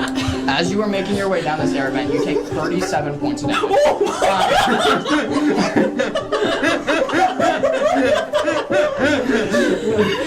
As the heat is starting to blister and burn your skin, and a lot of this metal part as you're crawling through it, just like yelling in pain as blisters are starting to form on your arm. You're now at the second lever. So, I think I might have noticed the yelling coming from and more heat emanating from the hole that she crawled into. Screaming. Yeah. So I'm going to very boldly make the decision to move that lever back. Sure. As you move the lever back, it does start to cool down a little bit, but the damage is definitely irreversible. You still are burned from it. As you are crawling as fast as you can out of the vent and now into the central like plaza. Back to you. Suddenly another, this time a huge warhammer smashes and breaks part of the door open. Not hitting anybody near you, not you or Victor. Suddenly you can see there's just an enormous hole like that you're trying to hold, and now there's a broken corner-sized hole between you and the guards. You're looking at the corner hole, there's 4 or 5 guards sitting there at the other door just banging their way through. You only have now minutes to seconds to try to hold this door. Bless you. I have a question. Go for it. So, with the coil being removed from the engine, have we felt the return of our magic powers? That was an amazing question that I completely forgot. Yeah. As soon as the coil was ripped, a growth back in each of your senses as your magical abilities have returned. All right. I was expecting to have to thank you chuck for it off the. reminding me. I was expecting to have to chuck it off the train. As it has been, well, it's just been broken now. As it's not fixed anymore to anything, it's just kind of sparks are flying off of it. Okay. It's completely broken, so it's inhibited. So all of your magical abilities are now back. I am feeling that Magical return. abilities are back. Yes. Feeling that power return. Rodney is immediately going to say, excellent work, and he is going to cast a spell called Paralela. Okay. And on Ivy. Nice. And that it means that the next time you make an attack, you can hit an additional target within range. Granted that your attack roll would have succeeded against them. Nice. I have a question. Doesn't that mean you split the damage as you choose? That is not what it says. Okay, great. They've It changed says it hits both of them, and it actually it says you can hit an additional target that that your attack roll would succeed against. Meaning that if there are multiple, if there are 3 and you would have hit one of them but not 2 but not 3, you can pick the one you would have hit, Okay. like the one you're able to hit. Sweet. So Yeah. I am spending 2 hope to cast that on you. And also as a note to you, Ivy, the flower necklace around your neck, which had been turned off since you had been in range, is now rejuvenated, and so glows slightly. But when you get hit, you can use that store to retract 1d8 damage. Oh, I forgot about that. That's Maroon Lord. I'm gonna actually use Sorry, you have that. to spend a hope to do that. Yeah, I'm doing that right now, Okay. actually. 1d8? Yes, 1d8. So. Dice is that? 1d8. So we have you two posted up by the door. You just cast parallel. Is there anything else you guys want to do as far as spells goes, or attacks or anything? It's Can I player's just turn. get? Can I just get out of the? Yeah. Yeah. You got out of the vent. Now are in central space. Yeah. Then I would like to pull break. The question is, which one is the break? You got 3 levers I've got left. my notebook. Yeah, go ahead and roll me a knowledge check to see if you annotated what Can I lever the add break is. my experience again? Sure. Just make sure you spend a hope on Oh it. wait, no, I can do stress and do +4 instead of a +2. Emotional damage. Exactly. How many Alicia? Okay, that's a 21 with fear. You did annotate this. Nice. This is the Break, it's important. 3rd and 4th lever. However, you have to have 2 people, or 2 hands, one to pull each one simultaneously, as they're kind of in positions. So they have to be both pulled simultaneously at the same time, as like an emergency stop to the train. Okay. Doing this will alert the entire train that it's randomly stopped. I feel like they would have known something was up from the jerk Sure. and then the speed Sure. And the gunfire. and the gunfire. That's true. We're not sneaky anymore. Sure. And Yeah. if we don't, then we could crash and die, right? Yeah, could be. Oh. Could be. Oh, that's so still cool because faster. the train has to slow down to make the bends. Turns. Uh-huh. Yeah, I'll put the brakes on. Forgot about that. Oh, I wait. forgot about Graham, help me with this. Pull this lever, How did you and I'm say gonna that? try to. Yeah, you What? I was paying attention. Graham and I are gonna both try to pull the levers at the same time. Okay. As you pull it, suddenly this I'll have to ask. nasty hiss I'll know. comes from the train as everybody is thrown from going Oh, 60 somewhere miles per here. hour to an emergency brake. So it's trying to stop as fast as it can. You can feel the train slowly begin to slow down, getting huffing little by little. You two go ahead and make me a strength roll. Oh, okay. Yeah, you didn't What? know they were pulling the brake. They never let you know. So go ahead and you two make me a strength roll. okay. Sorry, guys. As they pull the brake, Communication. it's slowly starting to try to make its way to a stop. The good news, 2 people that were at the door have been thrown off out of this little output and been thrown off the train from this braking. What was your strength roll? 11 with fear. You pass, you do not. Rodney's getting As you are holding onto the door, you are okay, Rodney. Due to the lack of communication, if you didn't know they were going to pull the brake, you suddenly go flying. It could be because of how small you are, but you suddenly feel your feet lift up off the ground slightly and then just fly backwards into a crate. Instant hit. Lucky for you, only 3 points of damage. As you kind of slam into the crate, kind of getting yourself back up in a daze. Yeah. Now that the magic's working again, Yeah. is my telepathy link with Rodney back up, or Yes. is it broken? No, I would say it's back up because the Okay. machine itself is just blocking out any In signal. that case, I'll go, by the way, we pulled the brake. Little late on that one, kiddo. You have to stop calling me kiddo. Alright. As you say that message, you know you guys gotta probably find Kiddo the is first- actually a ribbon slur. That's great. You guys know you probably gotta find the first relic pretty soon. As if anybody hasn't been alerted already, they certainly are now, being that the whole train has braked and has come to a standstill.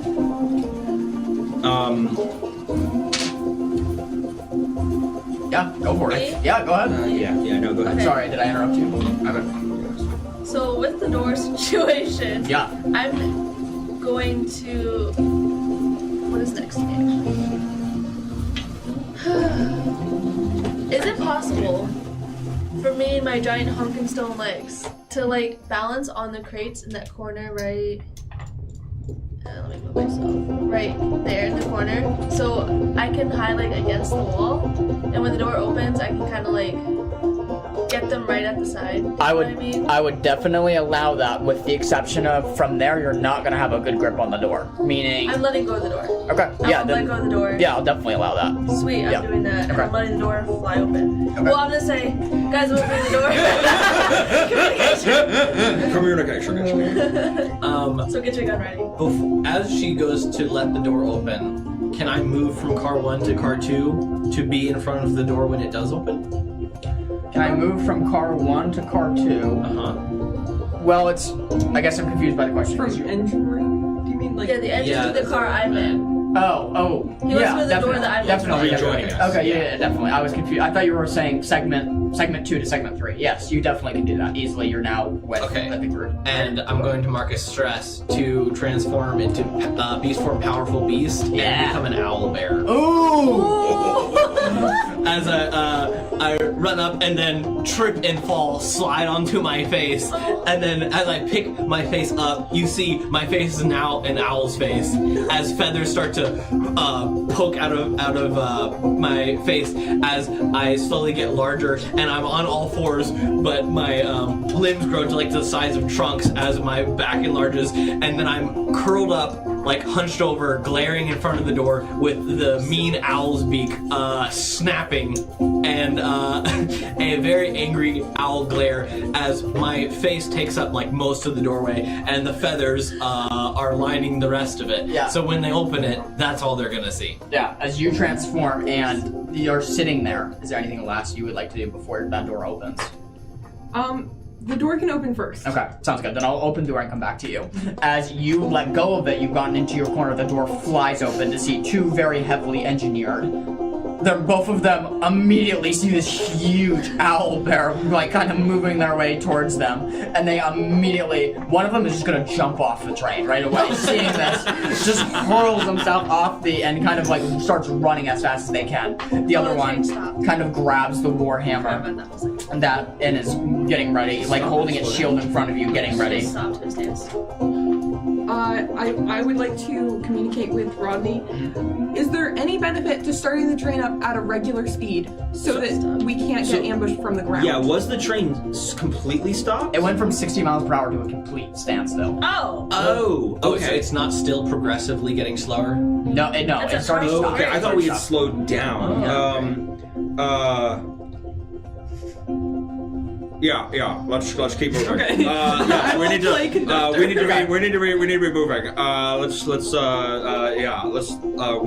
We don't want to be stationary. We will be swarmed. All right, I will do my best. Get this train moving. As you run up to the thing, you see the two levers there that you need to either both with your hands. You're doing that? Okay. So you open up the two levers, and the brake is released, and then start kind of going once more as you feel the train start taking speed. You can press that first lever too if you want more speed, as it will get faster. I don't want to go any faster than we were in the beginning. Sure, you got it. So it's kind of slowly starting to return from 10 to 20 and then slowly on from there as the train has started to move once more. As that door is open, you are looking down, this soldier is looking down like at the face of this huge owlbear. It's going to try to make an attack at you. That's a 4 to hit. Oh no. As it swings completely wide, giving both you a very obvious chance for you to attack and Ivy to attack, meaning you are in position in the corner. You both can roll attack here. Okay. You wanna go? Yeah. You both can go at the same time. Yeah. Okay. Yep. Wait, let's throw one guy. Because she was holding her action. They're in very close range. Oh yeah, they're Yeah. melee range. Perfect. I'm using whirlwind. So Okay. this is when you make a successful attack against a target within very close range. I'll spend a hope to use attack against all other targets within very close range. There are no other targets within. Like the other one jumped off, so it's just him. I thought you said there was like 5 other ones. There was, and 2 of them got lurched off from the break, and 1 of them jumped off. Okay, Yeah. I will not use that then. I'm just going to use my dumb greatsword because. And you hit 2 people right now.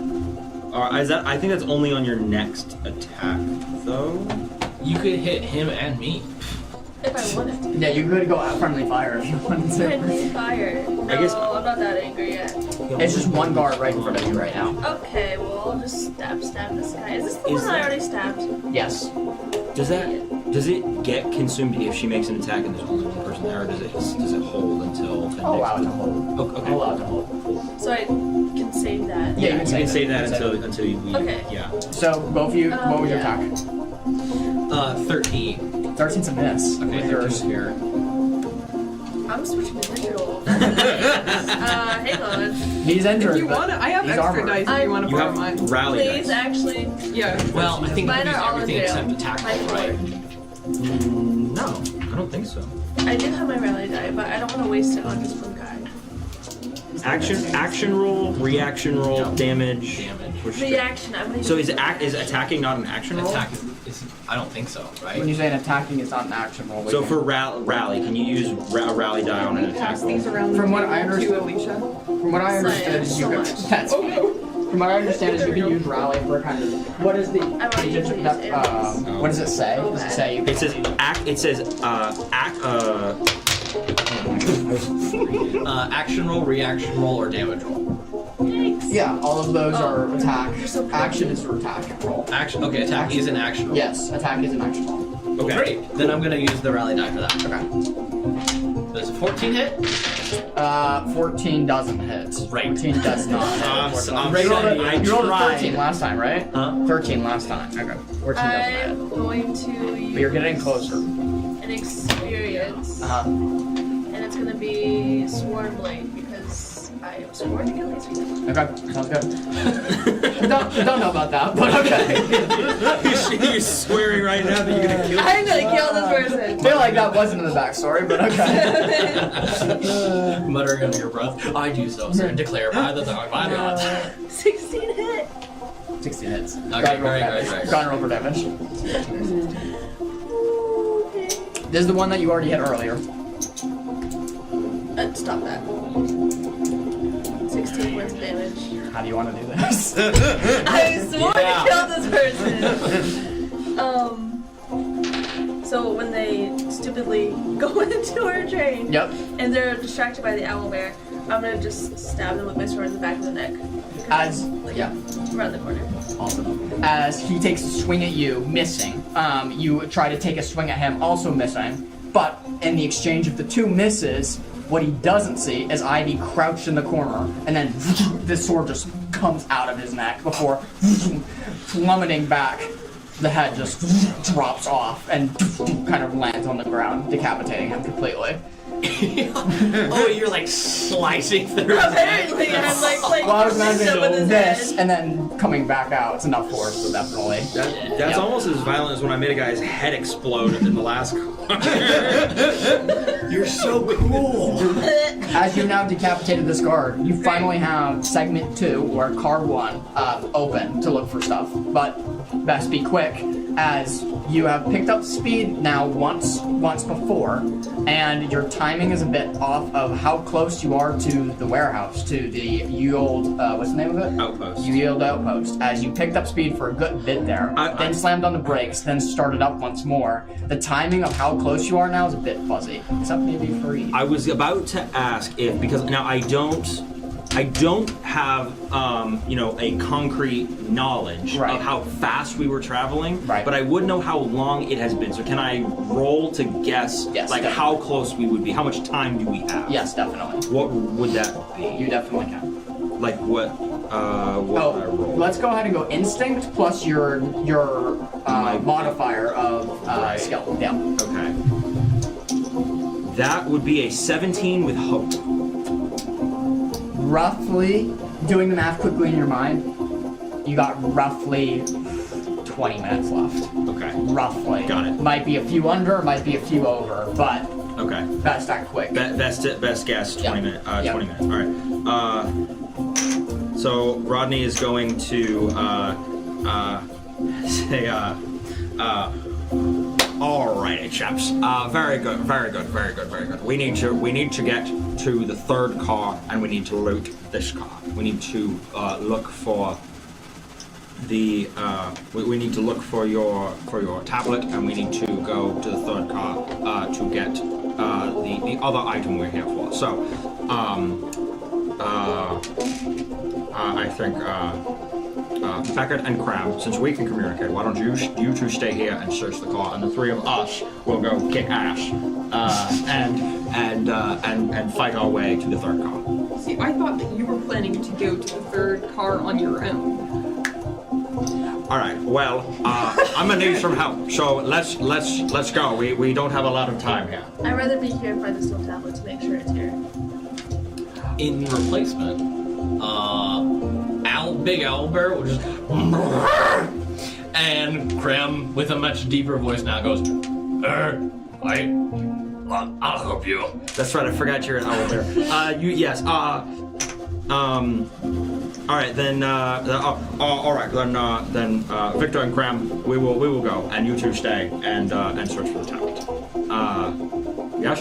Sounds great. All right. So can I through the destroyed door? Is the other door open? The other door is, partially open. It's like swung like at a halfway point.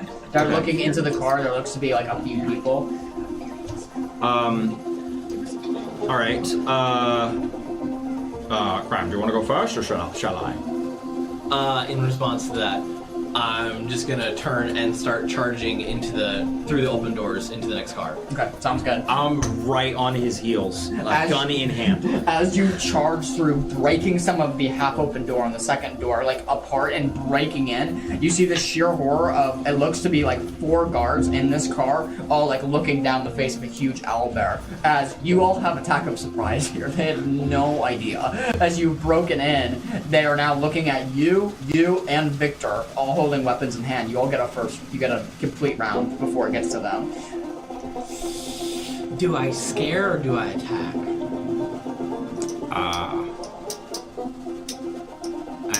I think if we don't need them scared, we need them dead. All right, so I'm gonna attack. Yeah, sounds good. Okay. You can That's also fifth. roll for attack, because you get 1 round of surprise. Yeah. It's a 15. 15, you're attacking 1, I'm assuming. I don't Yes. know. But it doesn't Sorry. like multi-attack, Sorry. right? No. Okay. The closest guy, the first guy. 15 is a hit. Good job. So, Daggerheart question. Mechanically, does that surprise give me like a bonus to my attack roll, or Good just- question. is it While just it doesn't give you a bonus to your attack roll, essentially what a round of surprise is going to be, similarly to D&D, Okay. is you all get one free attack before they even can operate. Got it. Yeah. All right. Well, my attack roll with my revolver shot is a 10 with fear. 10 is unfortunately going to be a miss against any of them. Right. As you kind of fire the revolver, ding, ding, ding, ding, ding, and as it hits a couple places in the train before landing its final resting place, your attack does hit. 19. 19 points of damage. Okay, so we have him, we have Victor, and we have And that was Rodney. half of my potential damage. I'm just assuming you're getting the guy who's closest to you, Graham. Yup. He's still alive, but he is super hurt. Describe this attack for me, my friend. Without hesitation, as I burst through the door shatters into splinters, sending them flying across, pelleting them with shrapnel that doesn't Yep. pierce, but is very shocking. Yeah. As I charge through, head down, and barrel down my arms, and flattening my ears back against my head, furrow my owl brow as I push my head into him and shove him flying back across the rest of the train and slamming into the wall, cracking it, but not falling through. As his weapon also flips and then pierces into his leg, sticking him to the wall for a second as he starts to slide down and leaves a blood trail on the wall. Yeah, as he's sliding down, leaving that blood trail on the wall. Very hurt, but still alive. He's like trying to regain his composure. Your shot missed as you kind of are moving into this space now. Going back to you two, who are now in segment 2, what are you doing? Are the tablets fragile? I don't know. Would I have any way of knowing this? Okay. Neither of us Well, do. then I guess we should try to search somewhat carefully. And I'm just gonna try to go as quickly as I can without breaking anything. Sure, I'll be absolutely. like grabbing the carrots from the crate and like just dumping them, like taking them out, like scooping, but Sure. being very careful and making sure I don't feel anything that's Like, are you checking for a false bottom kind of thing? Yeah. Okay. I'm mostly looking in the ones that are like That are sealed. sealed, yeah. Why don't you both go ahead and make me finesse? I'll let you guys pick. You can either choose finesse or instinct for this roll. Let me look at those first. Instinct. Do you have a minus finesse? Yeah, I do. I have a minus on all these strength rolls. Give me a roll. What you got? Oh no. I suddenly went blind. I am looking out the window. What did you roll? Did What you get a crit fail? 3. Oh. Well, the good news is with your specification, you dumped over the thing of carrots, thinking that maybe the tablets were hidden in the carrots. I don't know, but maybe they were. As you dump it out and I like guess I'm seeing stupid for thinking if that. there's seeing if there's anything, and seeing if there is a false bottom to it. There doesn't appear to be any false bottom, as it just seems to be like an open, like almost like egg crate kind of thing that would hold for vegetables. Yeah.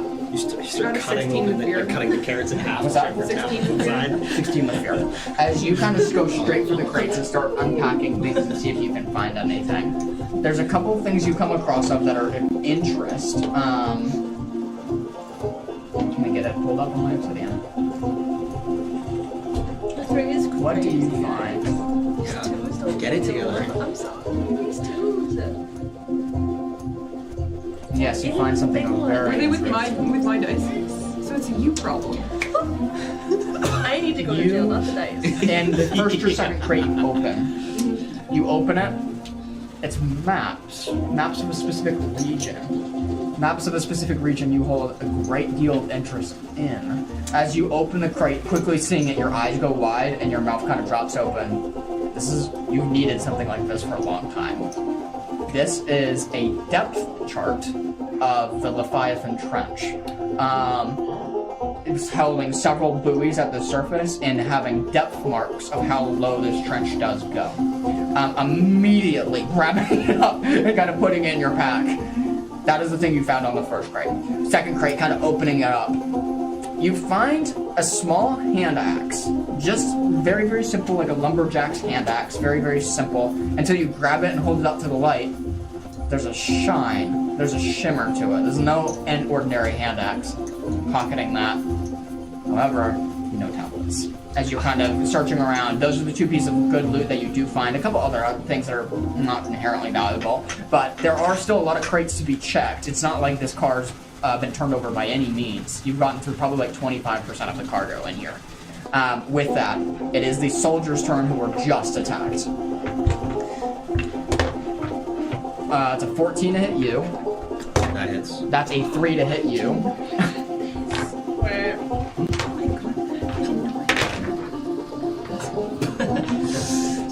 Cram, the one that was just injured, that tries to get back up, he grabs a sword from his belt and swings so wide and so injured that he misses completely as you're able to move. Even how hefty you are, you're simply able to move out of the way.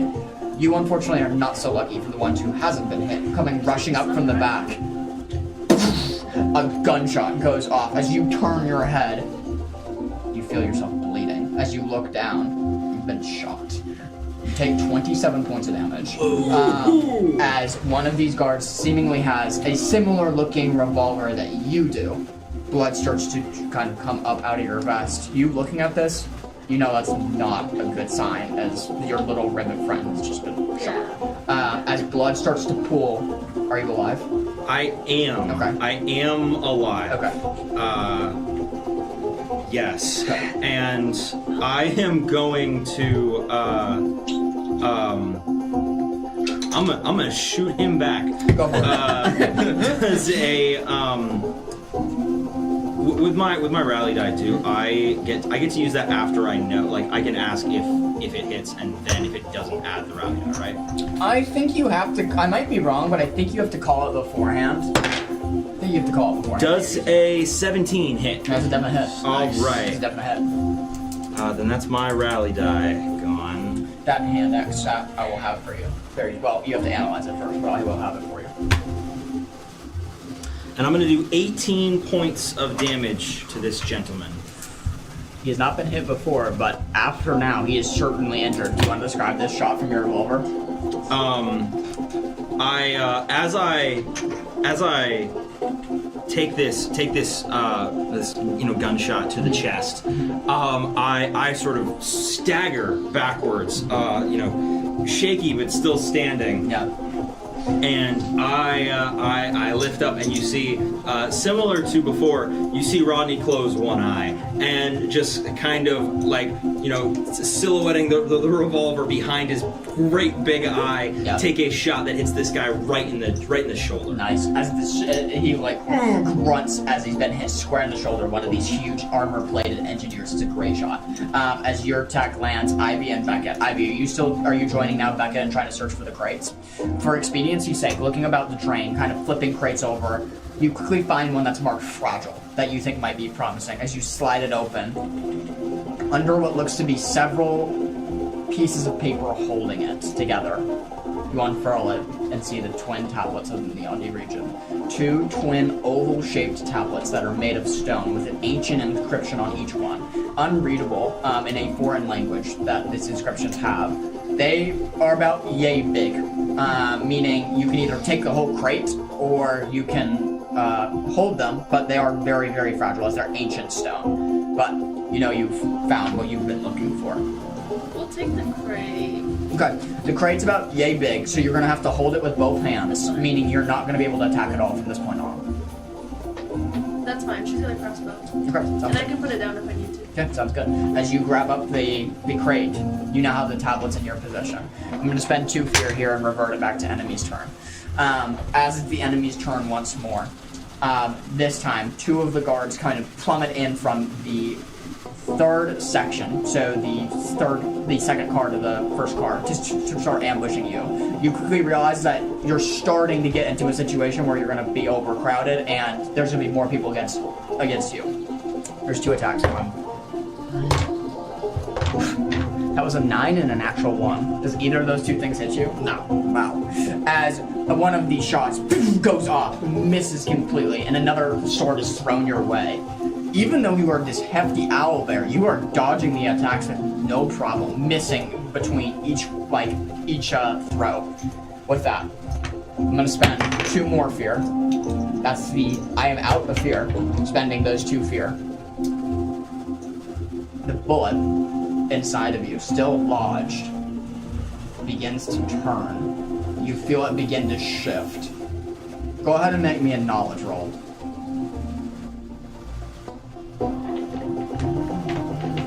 "17 with hope." Zaruk anticipated these people might having this technology. This is called a drill bullet. A drill bullet, as soon as it inserts itself into a target, is fixed on a small magical motor and then begins to spin when shot, dealing continual bleeding damage and eventually trying to kill the target unless the bullet is removed. As you feel, and kind of looking at your party, knowing you're on a fixed time clock now to get this bullet out. That's where we're at tonight. Oh, no. I was trying to go fast, John. I really was.